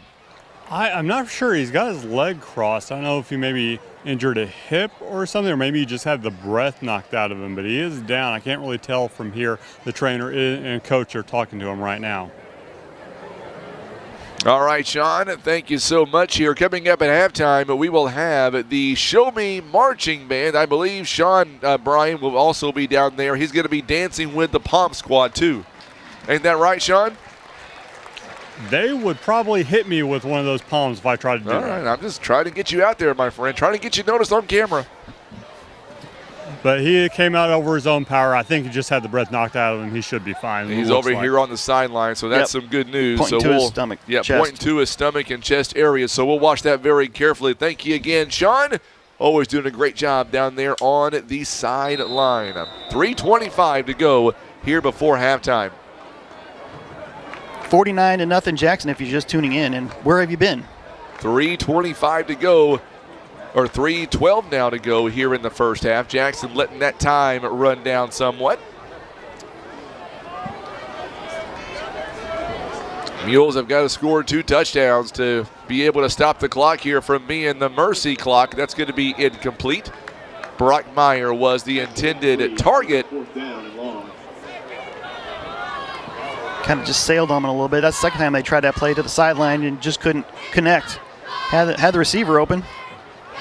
By the way, our good friends across the way, Mr. Eric Sean and Ryan Tate is our Cape Station affiliate calling for the Jackson Indians. They are right across the way from us. Great guys, no doubt about it. Good job there by the Mules. Bryce Dobbs, rather. Ball carrier taken down by number 8, Bryce Dobbs. Dobbs had taken down the ball carrier. That is Gage Parker, the 5'11 sophomore. Number 31 with that carry. Bring up 4th and 10.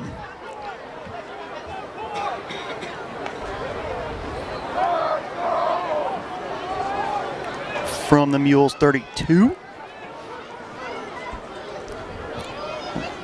So the Mules defense working on. They're going to pass it outside. Oh, what a good job there by Turley.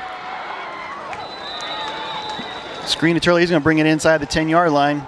He had 3 linemen out in front. See how he bobbled it and still came down with it. Yeah, and he had 3 big guys leading the charge. That was a well-designed, well-timed play. That was not nice. Turley. That was Tolman. My apologies there. Tolman, number 10, yeah. Tolman, number 10. They've got so many athletes out there. Tolman,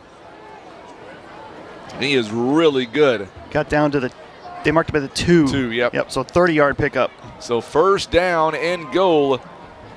Coming up on 2 minutes, they're going to hand the football off, and it'll be a touchdown for the Indians. It was Gage Parker on the score. Was it? Looks like number 31. Gage Parker in on the touchdown. 2:03 to play here before halftime. 55-0.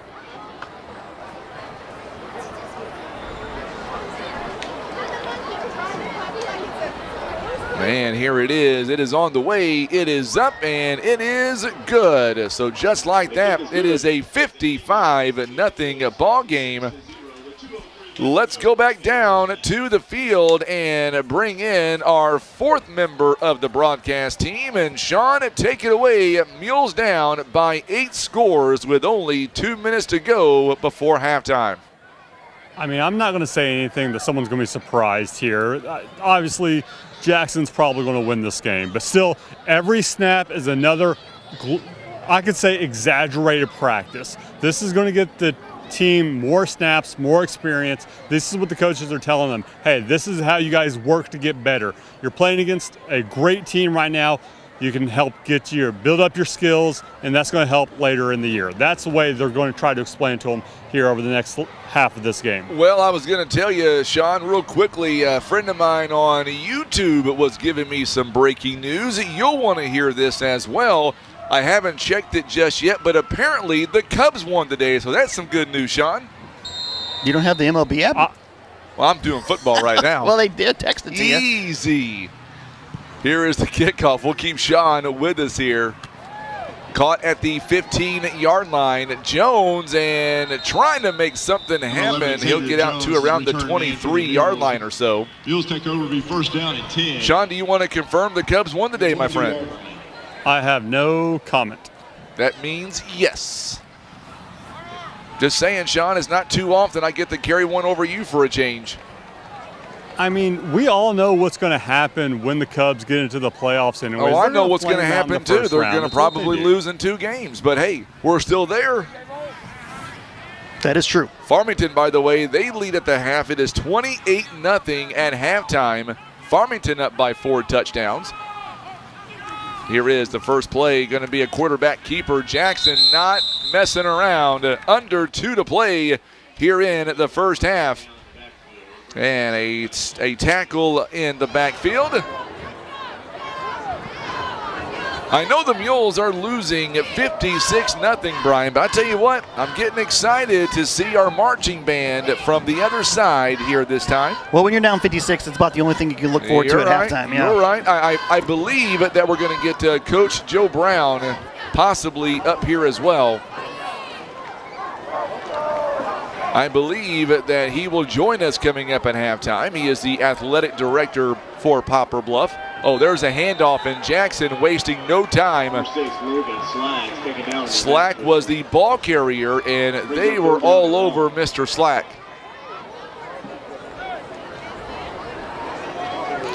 Yeah, 5-yard loss, so now the Mules are looking at a 3rd and 18. 54 seconds to go, all the way back to the 15-yard line. Stephen Michael Halter is tuning in.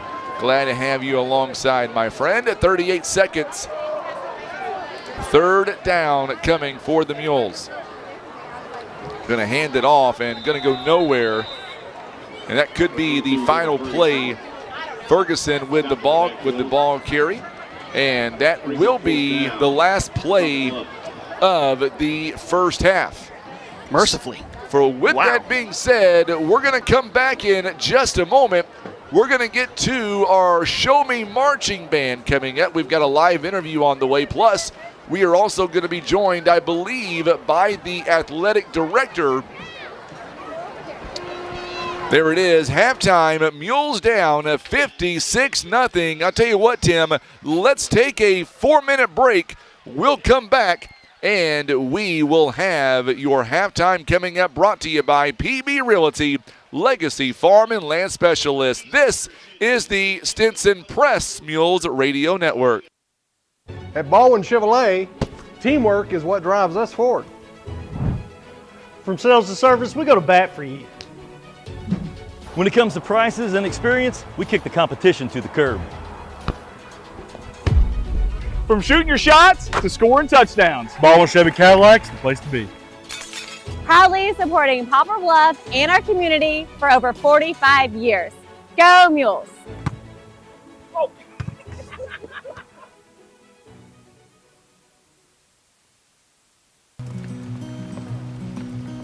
A friend is someone who knows where you came from. Someone who always shows up when you need them. Hey, Ben. Someone who's there for the good times and the challenging ones. With comprehensive insurance policies backed by award-winning customer service, Shelter Insurance is committed to being there when you need us most. See Shelter Agent Kent Cawthon in Poplar Bluff for a free insurance review. Welcome to Ozark Total Healthcare. Here we understand that every family's healthcare needs are unique. Whether you're looking for primary care, behavioral health, physical therapy, or hospice care, our compassionate team is here to support you in every stage of life. Plus, our comprehensive pharmacy and medical equipment service means you can find everything you need right under one roof. Remember, at Ozark Total Healthcare, it's one call, one team, one solution. Visit ozarktotalhealthcare.com or call 573-686-5510 to learn more. Every town needs a shop like Kevin's Auto Repair and Tire. Honest, reliable, and right around the corner. Kevin and Dora treat every customer like family, offering AC service, alignment, suspension work, brakes, tractor tires, and more. Need a tow? They'll come get you. At Kevin's Auto Repair and Tire, they take care of the community with fair prices and solid repairs. Call 573-840-5053 today. Kevin's Auto Repair and Tire on Cravens Road in Poplar Bluff.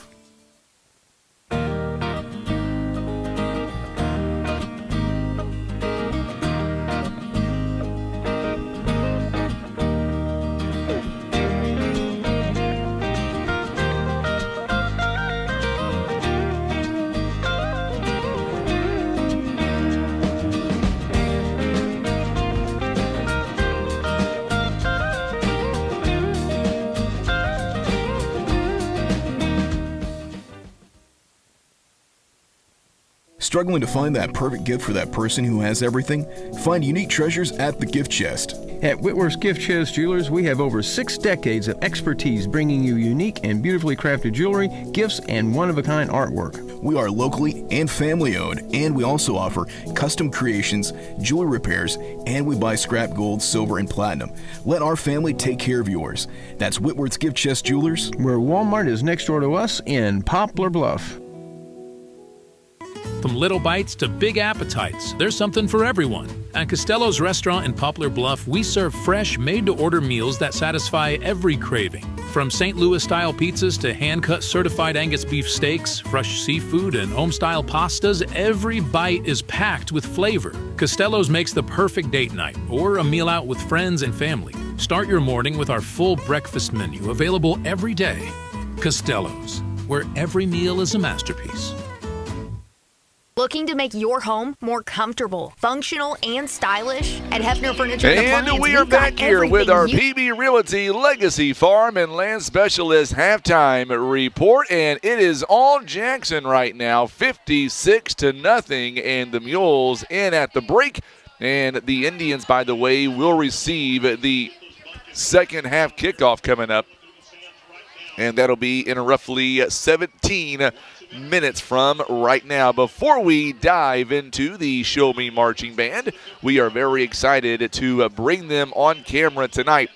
Right now, I believe that is the Jackson cheerleaders on the in the middle of the football field right there, Tim. But for right now, let's go ahead and talk about the Mules here for just a moment. The Mules, they have only 47 yards of offense here in the first half. The Jackson Indians with 320 yards. Mules have 17 carries, 11 yards on the ground. Jackson, meanwhile, 14 carries, and they've got 111 yards on the ground. They've got 209 yards through the air. The Mules only with 36 yards through the air. Mules have 2 turnovers, 1 fumble, 1 interception. By the way, both have been returned for touchdowns, even a special teams touchdown by the Jackson Indians. Looking at the Jackson Indians here on the ground, Jalen Hampton, 4 carries, 65 yards. He's got 2 touchdowns. He is averaging 16 yards a carry. On the other side, you've got Memphis Maddox with 5 carries and 22 yards. He's averaging about 4.5 yards per carry. Tyler Fisher, 3 carries, 20 yards. And Gage Parker, 2 carries for 4 yards. He's got 1 touchdown as well. Through the air, Evan Turley, 2 catches, 88 yards and a touchdown. Also, Jory Toma, 3 catches, 58 yards. Jalen Hampton, 3 catches and 47 yards. Blaine Reagan has a touchdown catch, 1 for 34 yards.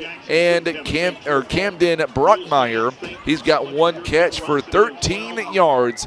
That is the offense here by the Jackson Indians. On the other side, looking at the Mules, right now you've got Xavier Jones, 1 carry for 13 yards. Caden Jenkins has 2 carries for 7 yards.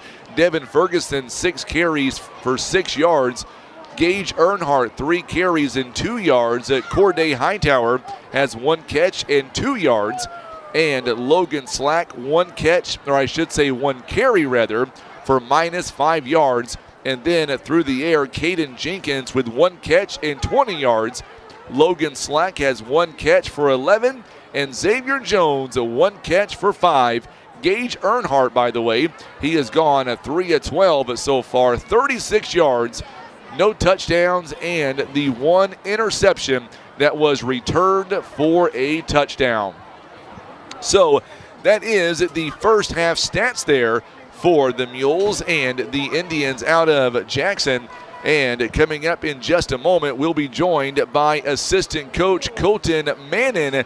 That is coming up, as well as we will pay tribute to our Show Me Marching Band. That is all coming up. The Mules. Is your very own Poplar Bluff Palm Squad. The Palm Squad is coming up. Now, we have to talk during Palm Squad because of the music violations. If we don't, we'll be kicked off of Facebook and YouTube. But what we will do is Tim will have them on camera.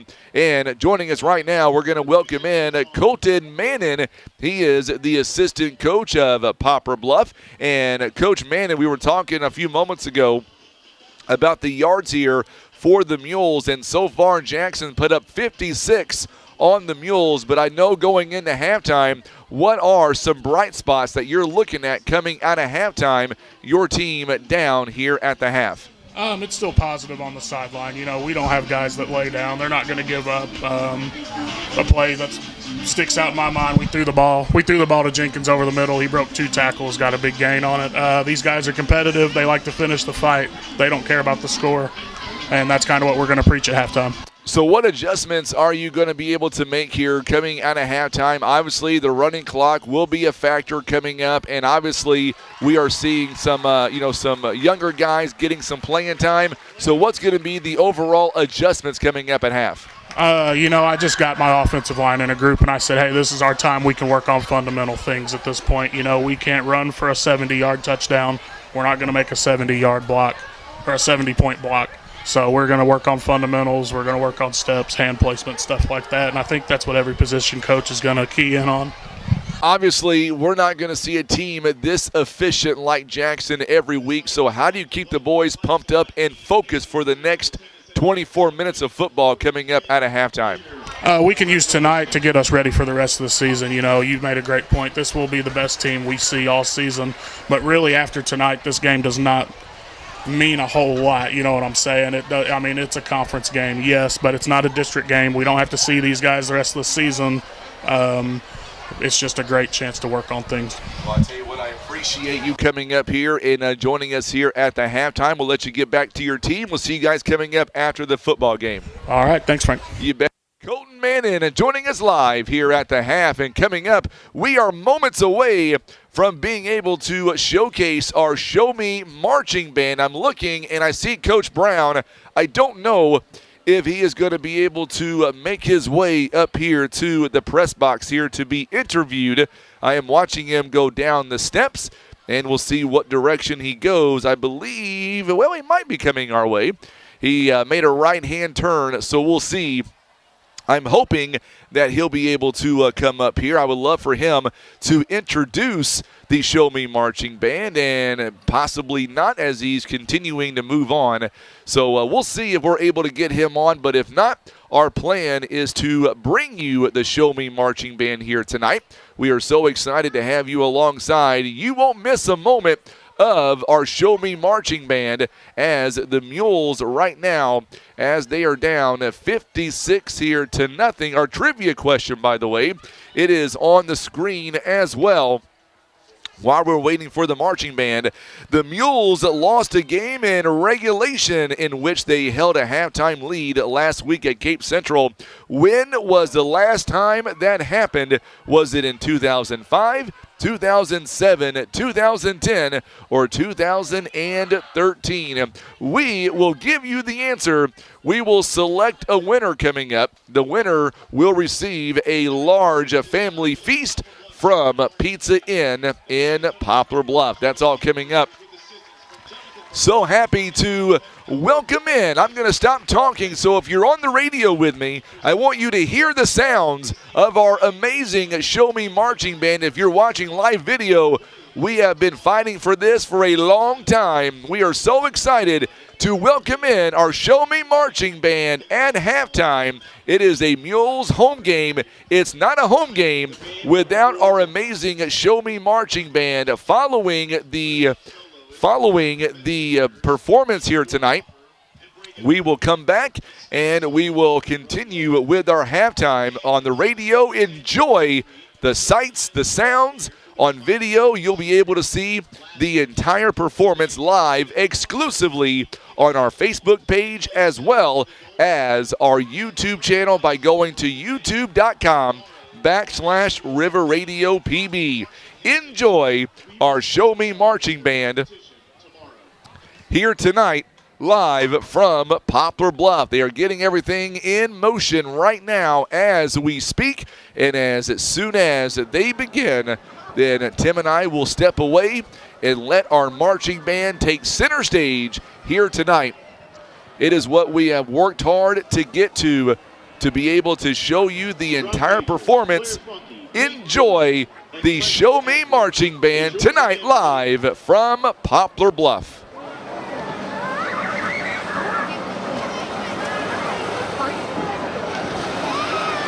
We hope you enjoy the show.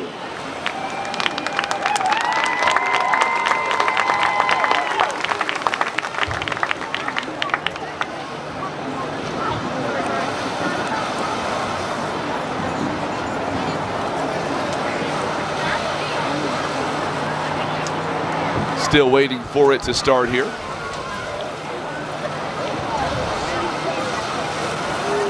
The directors are getting in place. Here we go. Enjoy your Show Me Marching Band.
Outstanding job for the Show Me Marching Band. Wow. And I believe they're not done. Enjoy some more.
Boy, that was worth the price of admission right there to see our Show Me Marching Band. They were electric here tonight. Great job, everybody who participated in that amazing production there. That took some time, and it was so good to be able to showcase our marching band. I know Sean is right here beside us. And I tell you what, Sean, you get a chance to watch this every home game. And the important thing is that usually we are on the other side where we can't see as good as we can right here. And, man, that right there, it was worth every bit to get over here to the home side. Absolutely. We do this for all of our fans that are watching the game at home on Facebook and YouTube. We want to give you the best possible show we can. And we want to thank the Poplar Bluff School District and the administration for allowing us to get over on this side. It's a better camera angle for everyone. Plus, you get to enjoy all these festivities the way you really should be from the home side. Glad you brought up the administration. It all goes with the athletic director, Joe Brown, assistant director of Jake Nicholson, also the IT department who came out multiple times to make sure that we were good to go. It all starts with them. Also, the superintendent, Dr. Aaron Corman. We appreciate him and his support as well. And everybody that really stuck with us. I know it's been a long 10 years. It's been 10 years in the making. And I know Brian Rosner, he was also just so excited to be back on the home side. He couldn't contain himself. So happy. So many steps. You were very happy to be over here. So you don't have to go back down at halftime and come back up the steps. It's hot. It's hard. But I got to go. But I got to come up here, and I got to go over to the away side and lock it all up when the game is over. Yeah. So you could do that for me if you don't mind. No, I got to head home and watch this game. Got to watch the game again. Exactly. So we talked about the stats here while you were at halftime. You were talking with the coaching staff before we get to our trivia winner. By the way, I mean, they didn't want to see me at all. They didn't want to see you at all. I said no. No. If you don't mind, Tim, put that trivia question on the screen. It's already there. Good deal. The monitor keeps fizzing out, so it's already there. So we're going to pick a winner coming up in 30 seconds. Let's cue up, Tim, on our commercials. We'll sync it up together. Let's cue up Pizza Inn, and when we come back, we will have the trivia winner with the answer. You're watching and listening to Mules Football. This is the Stinson Press Mules Radio Network. Pizza Inn wants to know, what's your favorite slice? Is it our classic Supreme and all its warm, cheesy goodness? Or maybe it's the Meaty Max with its perfect combination of flavors and textures. And don't forget the fan favorite chocolate chip cookie dessert pizza, a mouth-watering masterpiece. Your Poplar Bluff Pizza Inn serves up all your favorites, so no matter what slice you crave, Pizza Inn will satisfy. Pizza Inn, where family and flavor meet. All right, so let's go ahead now and let's get into our trivia question. And the question one more time. The Mules lost a game in regulation in which they held a halftime lead last week at Cape Central. When was the last time that happened? Was it 2005, 2007, 2010, or 2013? Brian Rosner survey says, give us the answer, Tim, on the screen. Yeah, forget. Answer D. 2013 against Chaminade. That was a great game. Mules losing that game at 35-28, led by 7 going into half, and losing by 7. Yeah, held scoreless at half in the second half. Yeah, very rare. As I said, I think I counted Mules had 9 comeback wins in the second half since 2013, and 90% of the time, the team that was ahead at halftime won. So yeah. And you selected a winner. Who's that going to be, Brian? Is that Mary Faust? Mary Faust. There you go. So Mary Faust picking up a Pizza Inn certificate for a family feast. We will get a hold of you, Miss Mary, coming up early next week. We've got another trivia question for you coming up here. And by the way, if you don't mind, let's some folks are already doing that. Let's keep those comments coming in. How about our Show Me Marching Band? Were they not phenomenal? So good to be able to let you see up close and personal what these kids work hard for day in and day out. It is 20-7 right now. St. Dominic over Cape Central. Farmington leading Sykeston right now. That one is at the half. It is 28-0. What's the matter? We'll be back in. I'm sorry? When you said 20-7, I'm like, it's 8:35. I know, right? It's crazy. We'll be back in. Let's take a 2-minute timeout. You've been listening to the Halftime Report. It's all being brought to you by PB Realty, Legacy Farm and Land Specialists. Back in 2 minutes on the Stinson Press Mules Radio Network. From little bites to big appetites, there's something for everyone. At Costello's Restaurant in Poplar Bluff, we serve fresh, made-to-order meals that satisfy every craving. From St. Louis-style pizzas to hand-cut certified Angus beef steaks, fresh seafood, and home-style pastas, every bite is packed with flavor. Costello's makes the perfect date night or a meal out with friends and family. Start your morning with our full breakfast menu, available every day. Costello's, where every meal is a masterpiece. Looking to make your home more comfortable, functional, and stylish? At Hefner Furniture and Appliance, we've got everything you need to create the perfect space. From cozy sofas and plush recliners to beautiful bedroom sets, dining furniture, and top brand mattresses that guarantee a great night's sleep. With easy financing options and free local delivery, Hefner makes it simple and affordable to bring comfort home. Visit our massive showroom in Poplar Bluff. You can also browse and shop anytime online at hefnerfurniture.com. Insurance decisions shouldn't be a shot in the dark. With expert advice, personalized service, and a wide range of carriers, Ozark Legacy Insurance Partners should be your first choice. We're not just experienced agents. We're your partners. We offer a wide range of carriers for tailored coverage and better rates. So expect a handshake, a chat, and solutions that fit like a well-tailored suit.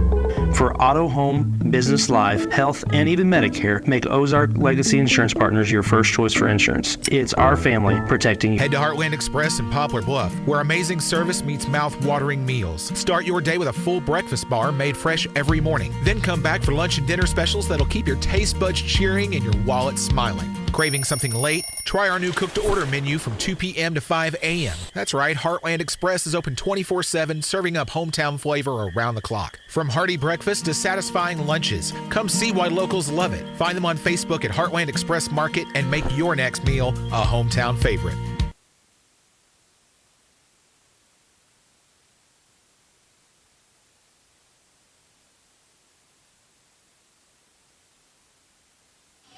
Well, the clock is on at 12, and I've got Sean somewhere down on the field. Sean, you ready for the second half?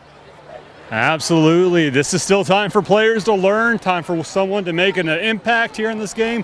Let's get some points on the board and at least get some good out of this game. All right, so the clock will continue to run here as it is the mercy rule that's in effect. The Mules will be kicking off from right to left. Here we go.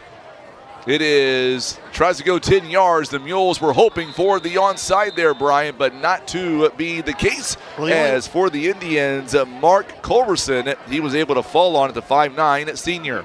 Only way the Jackson hadn't scored is by a kickoff, so it avoided that. Yes, it did. It's put 3 timeouts on the board now for everybody. And here we go now. The clock is going to run. It's not going to stop unless the Mules can get some points and get them in a hurry. Thank you to everybody for tuning in. By the way, we also have our second half a trivia question. We're going to do something kind of cool. We're going to give you possibly a third question tonight. If we have time. If we have time, you're right indeed. Right at the 50-yard line, so a loss of about 1 yard. Bring up second down and 11. Seeing some fresh jerseys out there for the Indians as they are up here big in this football game. Cross-country teams watching from Columbia. They got a race tomorrow at the Gans Creek. I'm going to be honest. I'm going to sleep in tomorrow. I got up around 3:30 this morning. I'm going to sleep in. Yeah, but good idea. Very good idea. Now a passing play coming. Fisher gets it outside. Incomplete. Pass ball is incomplete. Brings up second down. It'll bring up third down coming up. So third down for the Indians. A lot of fresh jerseys out there. That last target was intended for Cooper Watson, rather. 10:30 to go here in the third quarter. It is third down and 11. We'll see if the Mules can get something going. Got some chant from the barn over there, it sounds like. Yeah, we do. They're still in it. I'll tell you what, one thing that we learn year in and year out, good hit there by the Mules. It'll bring up 4th down. Pass is complete. It was completed to Mark Culberson. Jalen Bradley in on the tackle. It's going to bring up 4th down. The ball's going to be placed on the 45-yard line of the Mules.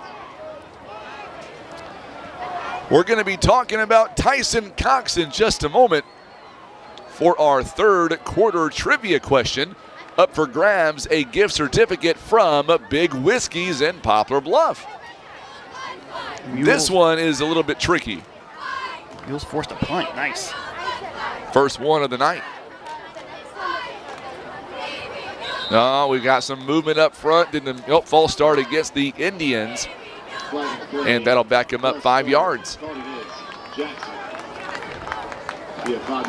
So coming up next week, it'll be homecoming night. We've got a huge announcement, by the way, coming up next week. This one is going to be phenomenal. Somebody is going to be a happy camper. Is it going to be me? No. No, I can't let you do it. I'm sorry. There is the snap, and the Mules block the punt. Mules block it, and they're going to pick it up. Scoop and score. Scoop and score. The Mules are on the board. Bryce Dobbs with the block, and he picked it up, runs it back 35 yards for the touchdown. Bryce Dobbs scoops and scores, and I think that shocked everybody on the Jackson side. Definitely shocked their punter. So the Mules are on the board.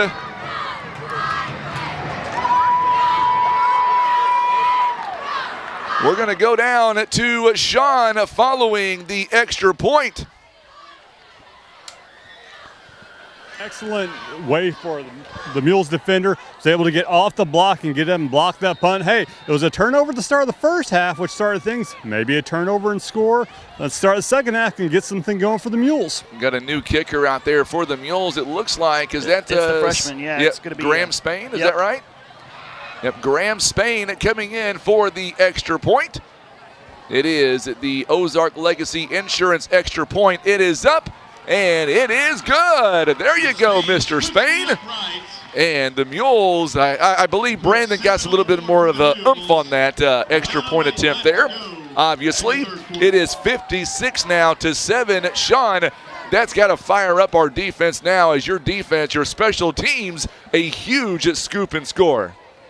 Absolutely. It fired up the team. It fired up the crowd. No one has really left here, even though it's a real lopsided score. The Mules faithful are staying here behind their boys, and they could hear them excited. You see the team excited. They've got that first score. They've got that taken care of. Let's see if we can get some more going, at least get this running clock stopped here soon. All right, let's see what happens. Let's do our 3rd quarter trivia question, Timbo. Tyson Cox holds the Mules team record for single game receiving yards. It was 241 since 2016. But this receiver set a single game record for receiving yards in 2003. It was the win at Jackson. Was it? Give us our choices there, Brian. Either A, Nick Stith, B, Andrew Heiser, C, Tony Webb, and D, Waylon George, all 4 excellent receivers. John, you want to take a guess on who that would be? Let's see if he's paying attention down there. I don't think he is. Nope, he's got the mic. He must not be paying attention down there. He's walking, he's looking, he's really paying attention to the play. Here is the kickoff for the Mules. And good job there by special teams at not letting a lot on that return. So the Mules are on the board. Shutout is no more. Yeah, Mules haven't been shut out in 49 now. The last 49. time was against Jackson way back at the end of 2020. Jackson start at their own 32-yard line here. Do you know when the Mules had their last block punt for a scoop and score touchdown? Yeah, I have to look that one up. It's been a long time. I was hoping you knew because I don't know. Not off the top of my head. That's a long. Neither do I. There is a handoff, and the Indians are out in front. Bradley makes a stop there. Good job there by number 31 for the Indians. Gage Parker, he's already got 1 touchdown carry on the night. First down and 10, Jackson.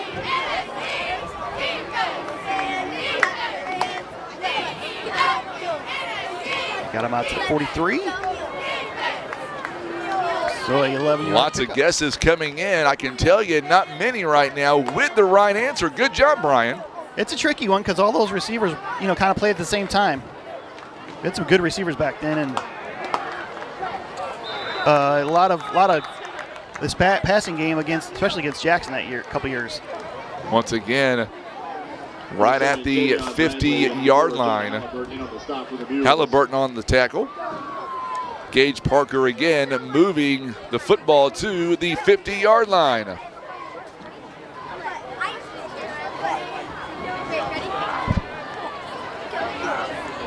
So Mary Fowles picks up the certificate in the first half. We're working on our second half trivia now. We're going to throw in a bonus question coming in here tonight. Fisher on the pass. He's got a man. Taken out of bounds by Clayton Schalk. 86 on the catch. That is Sam Crowley. He is a 6-foot sophomore. Gets it out to the Mules 43. Yep. So a 7-yard pickup for the first down. Jackson moving the chains. 6:38 to go here in the third. Not quite 9 o'clock yet. Mules on the board after a special teams block punt. A scoop and score by the senior Bryce Dobbs.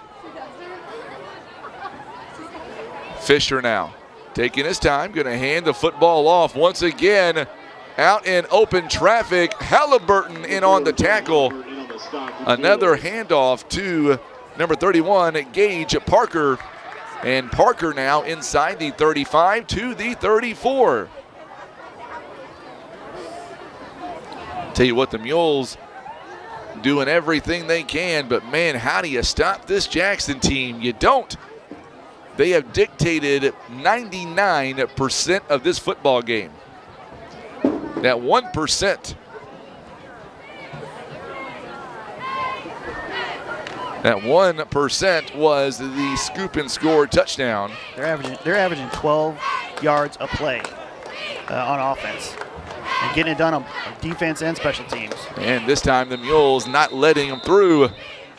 Looks like he might have got the first down though. I think he did.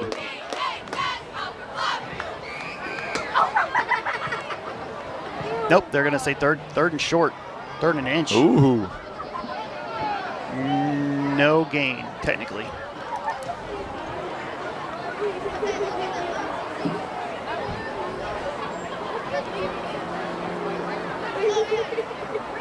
So third and short coming up, very short.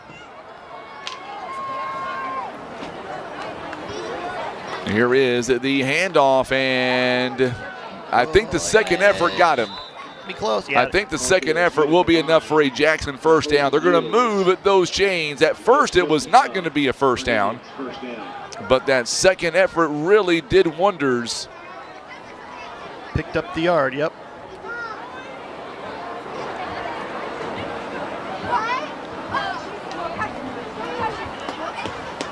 Inside the 35 to the 33-yard line. Karen Summers is watching us from Van Buren, Missouri. 4:13 to go. Hit that share button on social media. Let us know where you're watching. Still a huge crowd tonight. Play clock is down to 3. Fisher, he is going toward the end zone, and it is incomplete. Bradley, got up there. He saved at 6 points. I think that's maybe the third or fourth broken up pass by the Mules defense tonight. End of the third quarter, St. Dom leads at Cape, set 20-7. Farmington all over Sykeston. Sykeston comes to town next week. And that's always a wild game. It really is. It'll be a low scoring or one score. It'll be crazy, especially a homecoming night. And it's homecoming too, Yeah. You're right. That makes it even more fun. And we've got some big announcements to make next week, and I it's wish going to you'd be let me huge. know what it is. I can't. I can keep a secret. It's going to be big. I mean, for the right price. If the ball is snapped low and Fisher somehow gets out of trouble. Oh, my goodness. He's got a first down. He is still on his feet inside the 15 all the way down to the 13. And we've got a whistle here. We got a couple of whistles. A player down by the Indians. It is an Ozark Total Healthcare timeout. Let's go down field side to Sean. What do you see down there, Sean? I'm not sure if he's there.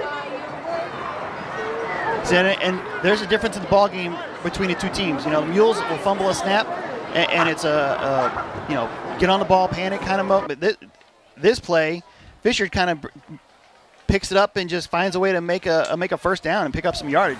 Let's try that again. Wildness. Sean, are you there?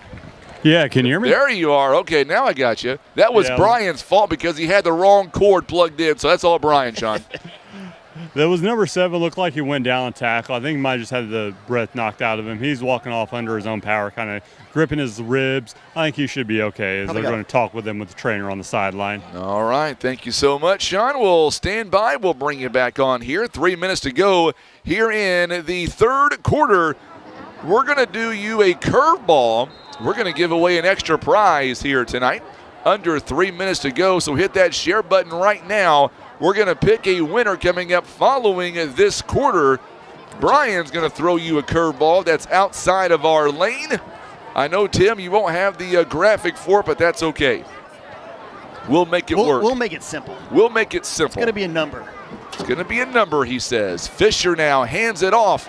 And once again, Jackson is going to march it in and go down and score. Another touchdown, the second one by Gage Parker. And now it is a 62-7 football game. Mary Bruce is watching us right now. Rebecca Osborne tuning in from Puxico. Our good buddy Lee Wallace is tuning in from Evansville, Indiana. Extra point attempt coming up now for the Indians to make it 63-7. Here it is. It is on the way. It is a wobbly kick. It is no good. So let's stay here and let's talk about what we just saw. And it was a methodical drive there by the Indians, Brian. Jackson on the board here in the second half. And now they are back up 62-7. Mules offense still scoreless. Only a special teams at scoop and score. Mules offense hasn't been on the field yet in the second half because of that scoop and score. You're right. So, it's been all Jackson. Yeah, it's been all Jackson, and the running clock doesn't help. It's 2:26 left here in the third quarter.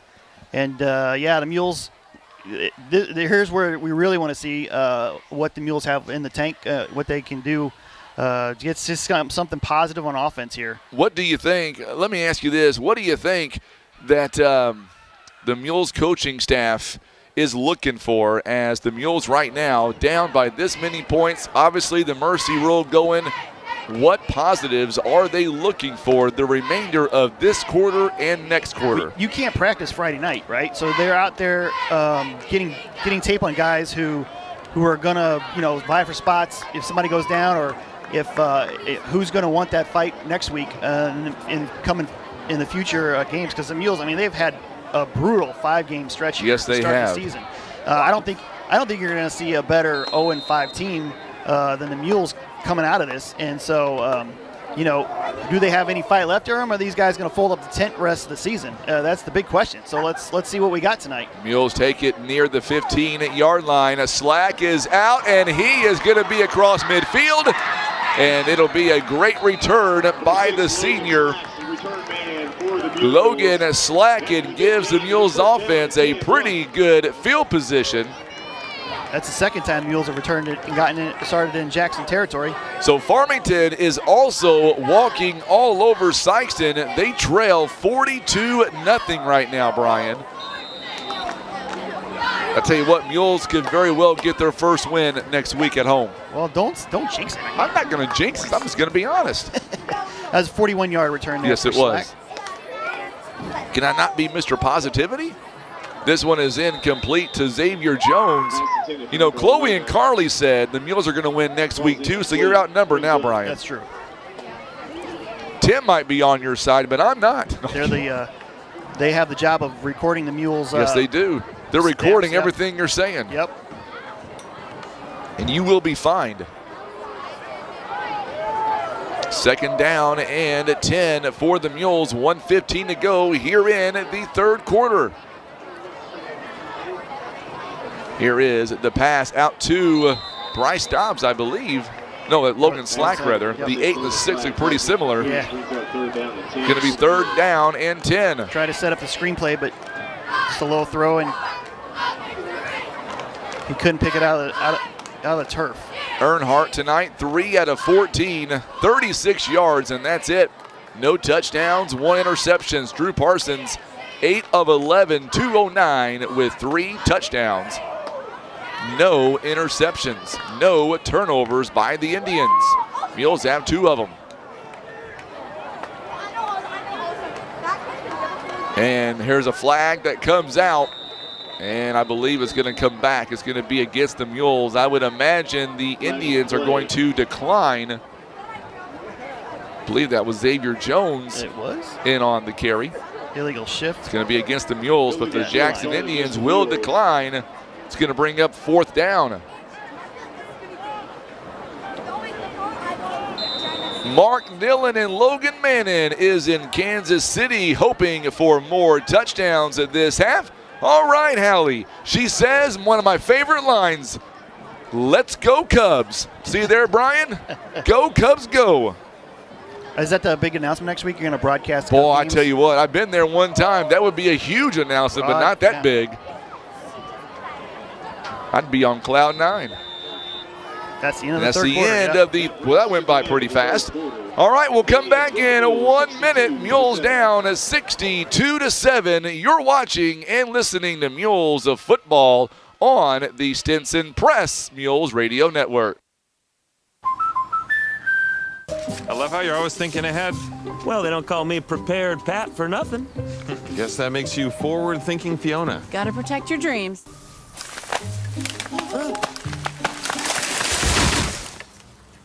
Life's better when you're under our roof. And that would be? Relieved Rudy? Save up to 23% by bundling your home and auto with us.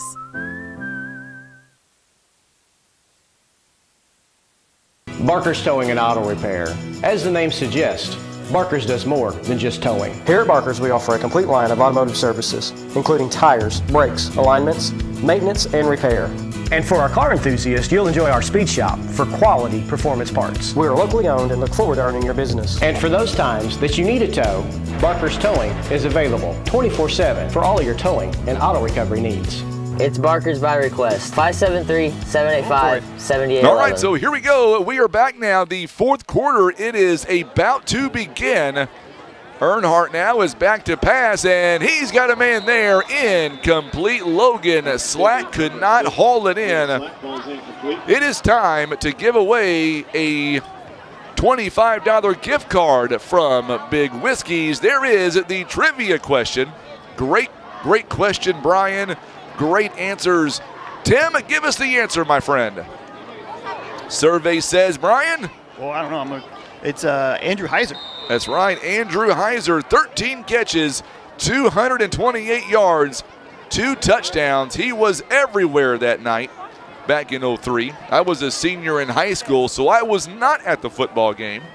I bet you were, though, Brian. I was. That was a good game. He was all over the place. There is the handoff. Goes up the middle, gets out to the 47-yard line. The winner of the gift card from Big Whiskies, it is Kaylee and Andy Lucas. We will get a hold of you coming up on Monday to come by and pick up the gift card from Big Whiskies in Poplar Bluff. Kaylee, I hope I said that name right, and Andy Lucas tuning in tonight. They knew the answer was Mr. Heiser. Parker now, look at the spin move that Gage Parker puts on. He is inside the 40-yard line, I believe, to the 39. It is a Jackson first down. Mules, we've got a hold against the Indians. There is a flag down. I didn't see the flag on the field, but it is there. Holding against the Indians, so it's going to bring up 10 yards. I marked the play down. I got to stop. Yeah. There's Mr. Ken Haser right there. He is here.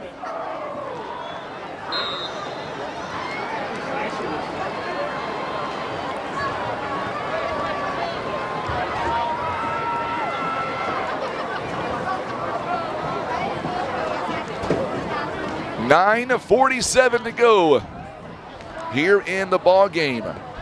All right, Brian, you've got an extra trivia question, but here's the deal. I'm going to raise the ante here with it being a bonus night. Following this handoff again to Gage Parker. Parker is inside at the 30 to near the 20. Another first down. Yeah, he bounced off that outside and was able to. I've got 2 of these gift cards. They are in my desk right now. I've had them since the summer. I have not given them away. We're at 20 shares right now. I want to get to 40 tonight, and we're going to give away 2 $25 gift cards from our sponsor of the night here, Academy Sports and Outdoors. And after this play, we will have you give us the question. And no hints. They've got to know the right answer, right? Yeah, it's got to be a number. It's got to be a number. There's a handoff, and good job by Andre Aguilar. Haven't said his name tonight. He's coming up a little bit injured. It looks like we've got an injury on that play. As soon as Aguilar made that stop, that tackle, that is when we seen the injury.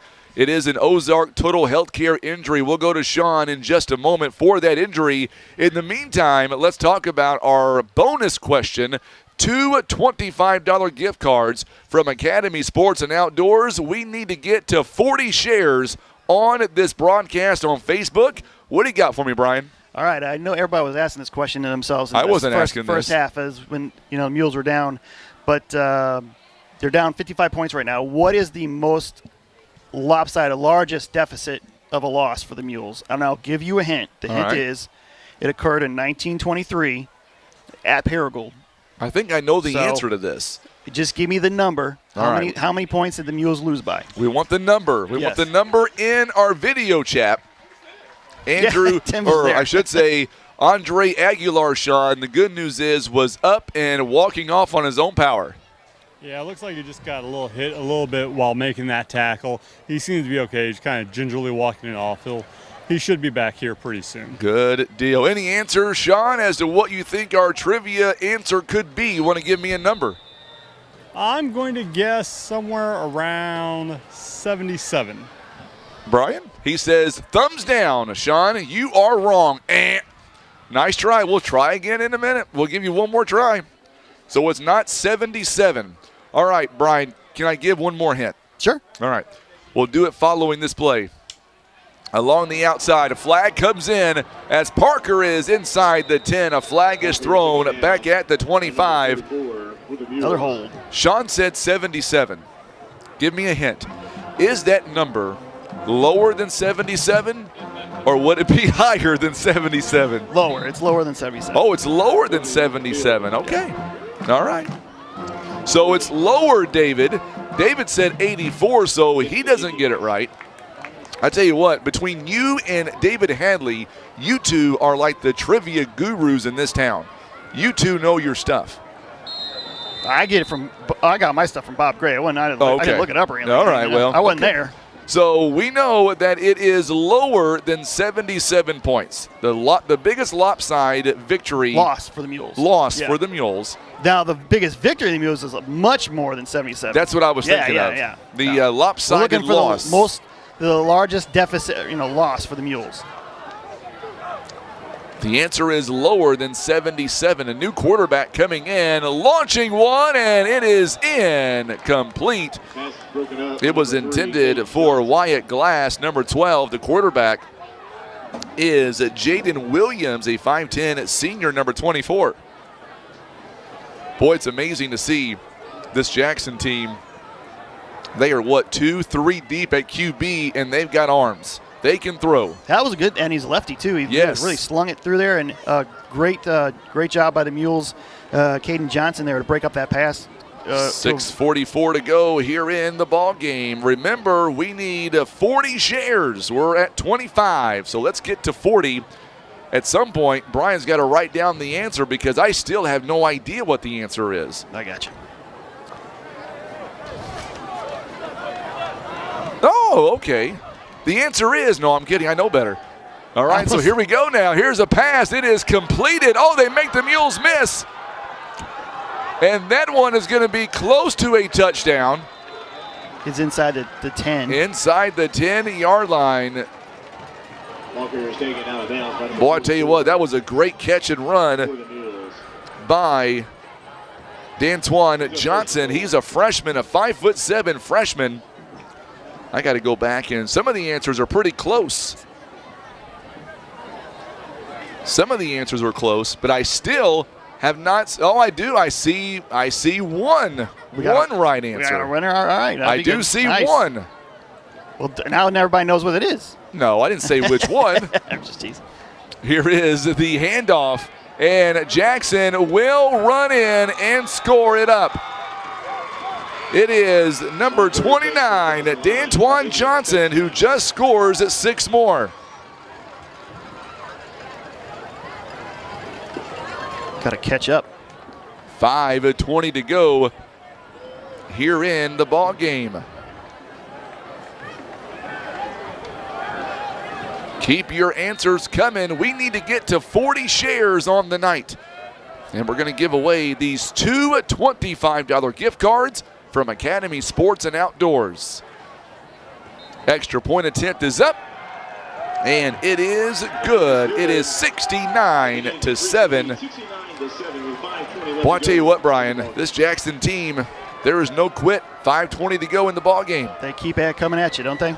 They keep coming indeed. So remember the question of the night. Might change soon. It might. You're right. I mean, the answer could be tonight if we're not careful. Right. But for now, we want to know the most lopsided loss the Mules have had in program history. And you said the year was, I believe, 1923? Yep. Yeah, it was 1923. All right, so that's what we need. So we got a couple of more people now who has given the right answer. So that's good. We want to keep that coming. Once we get to 40 shares, then we will give away the gift card. We've got just under 5 minutes to do that. The Sykeston Bulldogs are on the board now. They score 42-6. We are down to about 12 more shares. Let's get 12 more, and we're going to give away some gift cards. See, it pays to stick around, you know? It does. We having a lot we're here for the entertainment, not for much. Logan Slack lets it go out of bounds. That's good. Mules will have a good field position.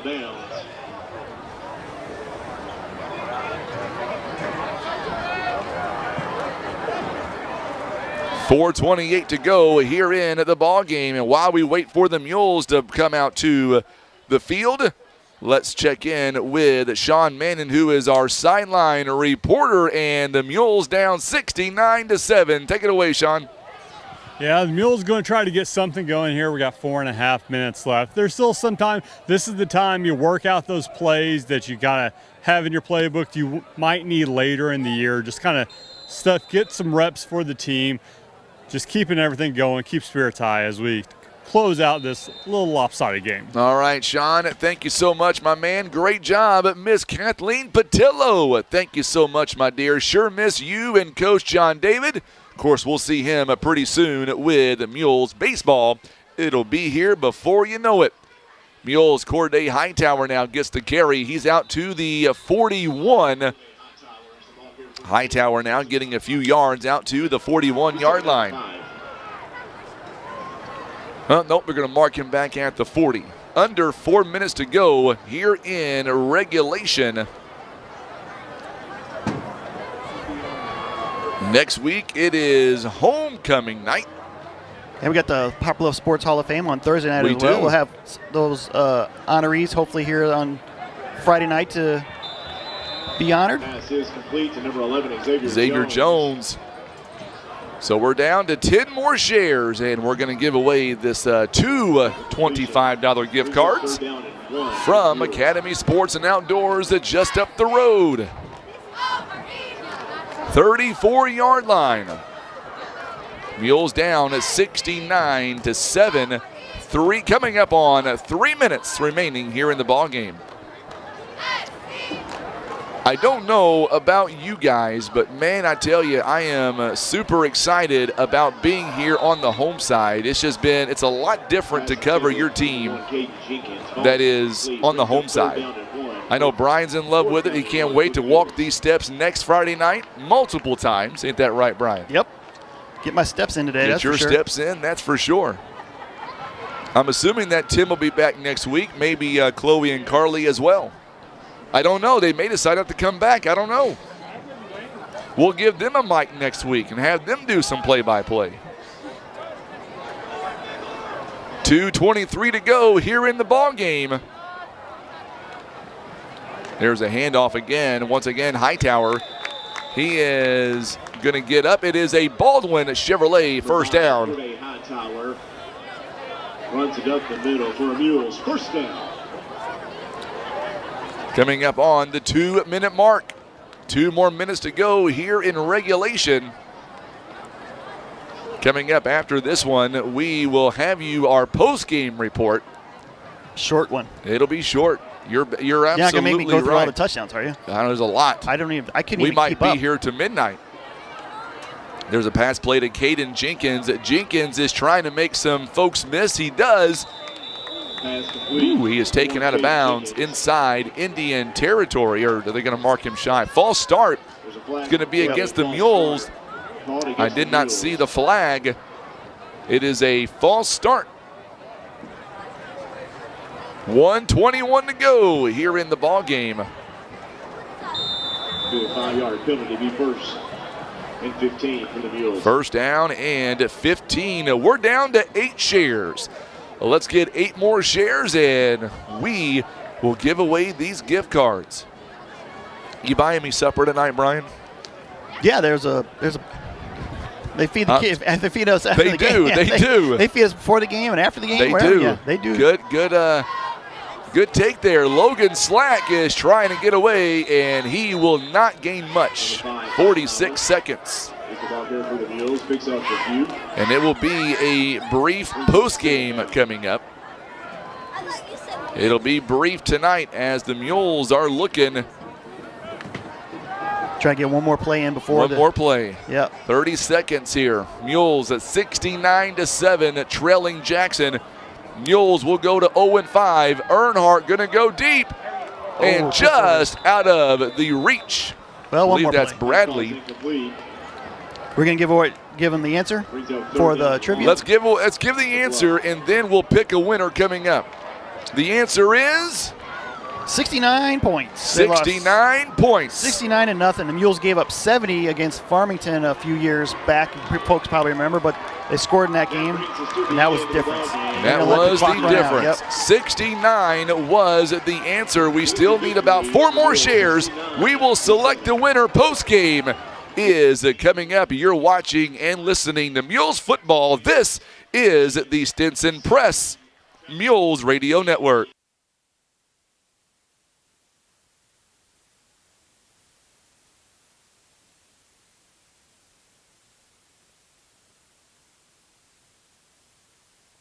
Looking for power, performance, or pure fun? You'll find it at Wolf Creek Power Sports. From rugged Can-Am ATVs and side-by-sides to Toro mowers built to tackle any yard, Wolf Creek has you covered. And we service what we sell. And the best part? You don't have to take our word for it. Come in for a test drive and experience the quality of Can-Am and Toro for yourself. Wolf Creek Power Sports. Poplar Bluff.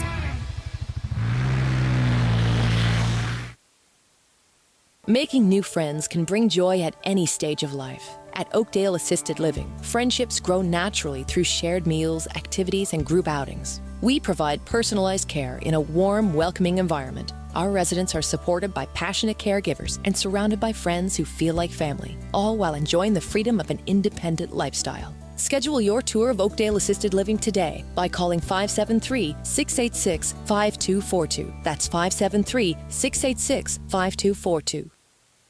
Here's a quick and easy test to see if you need new tires. Insert a penny upside down, and if you see the top of Honest Abe's head, your tread is too low. If you don't, you're good to go. So when it's time for new tires, remember Christian Automotive and Tire, keeping you safe on the road.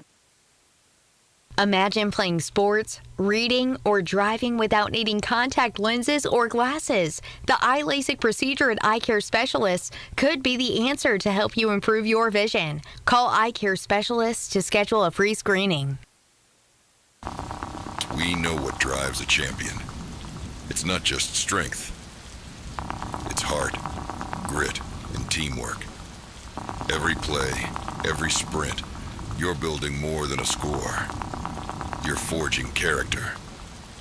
Push past doubt, lift your teammates, and show the world what you're made of. And now, go win that game.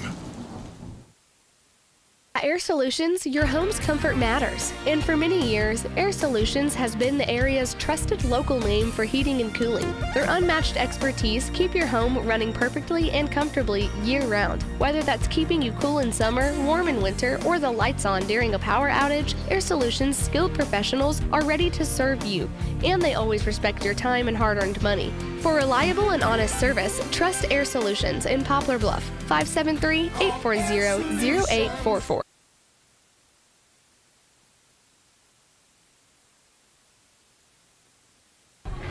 Big Whiskey's isn't just another steakhouse. It's an American restaurant for the family. It's a place to celebrate wins and eat wings. A place to talk about accomplishments and share appetizers. A place where the whole family can find something they like. From burgers and tacos to salads and seafood or wings, wraps, and tenders. Good days, bad days, or big days. Big Whiskey is there for you. Big Whiskey's on Oak Grove Road in Poplar Bluff.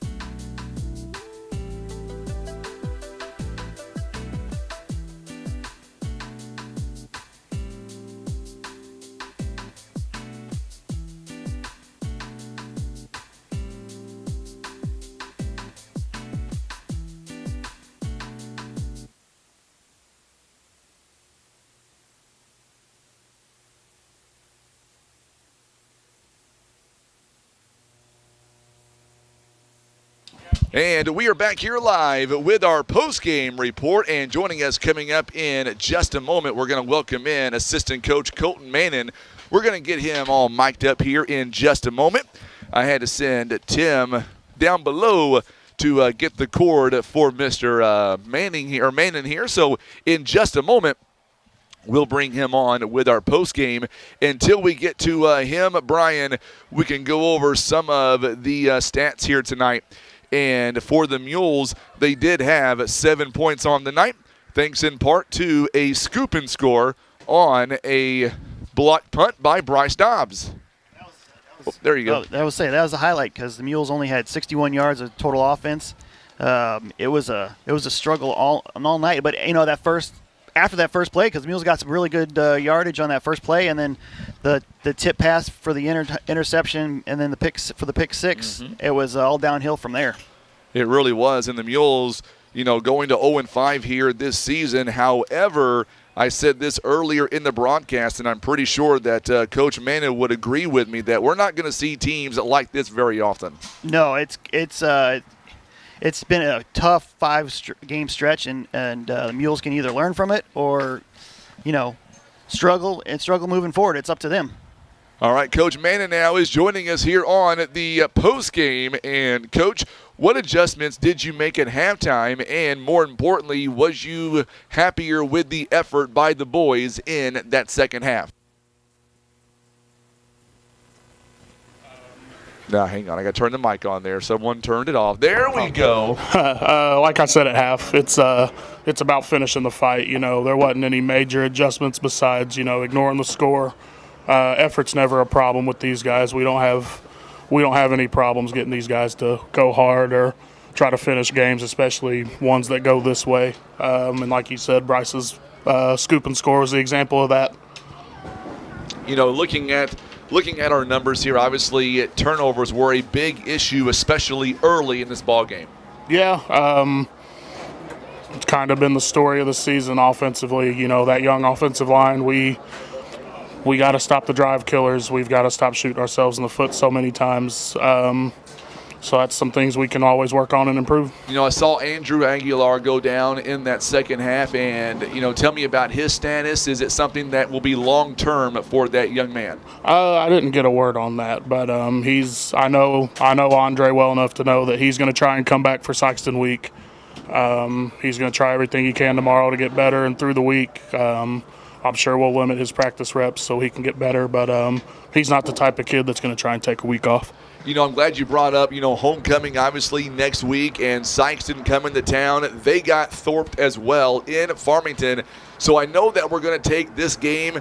We've got some film to go back and watch. So in your mind, what will you guys work on, especially this weekend, getting ready for homecoming week next week here in Poplar Bluff? Outside of football, it's a busy week, and we got to get the guys focused. You know, homecoming's not a distraction to say, but we also can't let it turn into a distraction. It's always a fun night, you know. It's for the guys and for the fans and all that. But that's a game. This is a game we need really bad, and we don't need to be distracted by any means. Brian, anything you want to add to this conversation? I say, do you watch this game film, or do you just put it behind you and move on? A little bit of both. I don't think we'll harp on the negative. I think we'll find some positives. Obviously, I've said it before.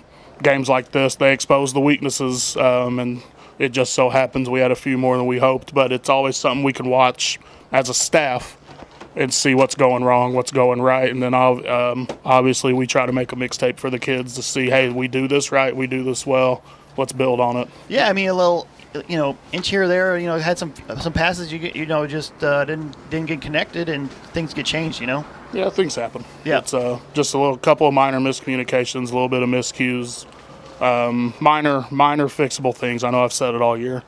I was going to say that the guy standing behind you at Bryce Dobbs, I don't care if we're down by 3 points or we're down by 30. This kid never quits. He's a leader. I've said it all year. He's not a hoorah, yelling type of guy. He's a guy that just goes out and does his job. I know countless times this year guys ask how they can get better, and, man, I point him out on and off the field. So obviously Sykeston coming to town, and obviously this is a loss that we have to swallow, but as we said earlier, that you're not going to see a lot of teams that quite like this. So now we turn our attention to the Sykeston Bulldogs. Coach, I don't want to jinx anything, but I believe that next week is a very winnable game for the Mules, minus any kind of mistakes. Yeah, obviously we have to limit that, but it is a week I think the guys have kind of been looking forward to. These first few weeks, man, we've been put through the grinder. You know, Valley View, they went to the Arkansas Final Four for Class 5. You got Cape Farmington, Chaminade. If I'm not mistaken, Doc, they won out after their loss against us week 2 last year. So they obviously get better throughout the year. And you guys just saw Jackson's Jackson. So we kind of started through the grinder. So we're looking for a game like Sykeston. And I'm not jinxing anything either, but it's something that we can look forward to and kind of use as a confidence booster, hopefully. And let's be honest, we're not going to see a team like Jackson more than likely the remainder of this regular season. Am I right on that? No, none of the other teams we see will be that talented. None of the teams, a lot of teams that go deep into the state tournament will see a team like Jackson. A little bit of change of pace. We don't get to see them in districts, so this game's kind of like ripping off a Band-Aid. You know, we took our lick, and we're going to move on from it, and they can't beat us next week. We can't have a Jackson hangover and lay an egg against Sykeston. Final words to you, Brian, tonight before we bring in Bryce Dobbs. Oh, yeah, I was going to say that you can't let it linger, and you just got to move on to the next day. Absolutely. I believe we're going to talk to Bryce Dobbs. Is that right, Colton? Oh, yeah. All right, so let's bring on the senior now, Bryce Dobbs. And first and foremost, we were talking on the air, which you've been through this a time or two. You guys, especially on that defensive side, you guys get together. You guys never give up. I don't care how many points you're down. Tell me the mindset with your team and why you guys go every play, 4 quarters, whether you're up or down here in the ball game. I think it's definitely because it's like a brotherhood. I mean, we got everybody's always together, and nobody really brings each other down. And when we do get down, everybody gathers and brings each other up. What was the message in the locker room when you guys went down? And obviously, you guys were, scoreless going into halftime. What was the mindset with the coaches, and what did they tell you guys to make your adjustments in the second half? Basically said we got nothing to lose, so we might as well fight going out hard and just play hard. So when you come out and you made that punt stop, I mean, you knew the moment that ball was snapped, you had a good chance to block that punt, didn't you? Yes, sir. I seen a hole, and I hit it really hard. I blocked it, and I see my boys behind me got the block, so I just took off. I think you stunned pretty much everybody on that Jackson side when you blocked it and then took off. Yes, sir. I kind of stunned myself. So next week, let me ask you, you're a senior now, and you've been through this before. What's it going to mean to you and your team next week on, homecoming night with you being a senior for this team? Oh, it'll definitely be fun. And like Coach Manning said, it's definitely a winnable game with our team. And don't get me wrong, Sykeston's definitely a good team, but I feel like we got a good shot. I agree 1,000%. What do you want to say? I'm sorry, Brian, go ahead. Did you guys feel a little bit extra energy on the sideline with your student body behind you guys? It was definitely weird. I was like, I didn't even notice it until the game started. I was like, what are they doing behind us? But it was a nice change, though, right? Yeah, it was awesome. Anything you want to say to folks watching tonight that's stuck around? You guys had a huge audience on the Facebook and on YouTube. What's your message? Just stay with us and keep supporting us. Keep supporting. Absolutely, my friend. Well, congratulations. I know we got the loss, but, man, you played phenomenal as always. Get some rest, and we'll see you next week right here at home at Homecoming. Sir. You betcha. Bryce Dobbs here joining us live here on the program. We appreciate Colton Manning as well for taking the time to come up here and talk to us. It really does mean a lot to us, Brian, that the team, they will come up here, win or lose. It's a great time to showcase our kids. Yeah, absolutely. And like you said, these first 5 weeks were tough. I just looked it up. Coming into tonight, opponents were 16-3. Out of those 5 opponents. So it's been tough, but you know what? It's like a crucible. You're either gonna find out what you're made of and you're gonna get better, or it's gonna find some weaknesses and the team can fall apart. So we're gonna find out next week just what these guys are made of. Yes, we are. By the way, our trivia answer, we come up to 39 shares. I'm gonna go ahead and give it away anyway. Yeah, go for it. Lisa Hightower is gonna pick up the gift cards, and the answer was 69 points. 69 points. So there you go. So I'll get a hold of Lisa coming up after the broadcast. Give me until Monday. I'll be honest with you. It's been a very stressful week. I've got to work tomorrow night at Pumpkin Hollow. Ooh. And I get Sunday completely off. I'll go to church that morning. And then I plan on coming home and not doing a thing all day long. It's going to be a nice week for everybody to get out and have fun and enjoy that fall weather finally. It will. Brian, final words to you, my friend. Yeah, it was rough one for the Mules, but we'll be, like I said, we've gotten through this, so we'll see what this team's made of in the next few weeks. Yes, we will. And we thank you again for tuning in tonight to Poplar Bluff Mules football. Not the result that we wanted, but nevertheless, the Mules are back in action coming up next week when the Mules take on the Sykeston Bulldogs right here at home. It'll be homecoming night. Our broadcast here tonight brought to you by Ozark Total Healthcare. Also, Kent Cawthon Shelter Insurance at Baldwin Chevrolet.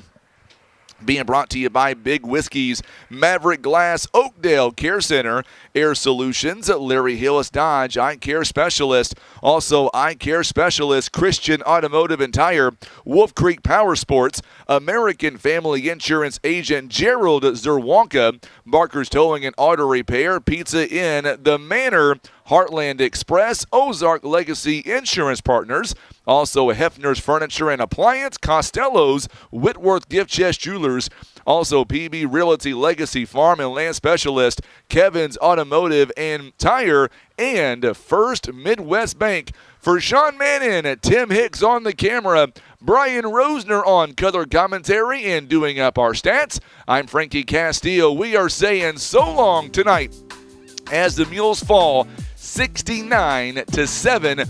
Mules go to 0-5 this season, and the Jackson Indians, they improve to 5-0. Next up, it is the Sykeston Bulldogs. It'll be homecoming right here live in Poplar Bluff. Thanks again for tuning in and watching Mules football exclusively on the Stinson Press Mules Radio Network.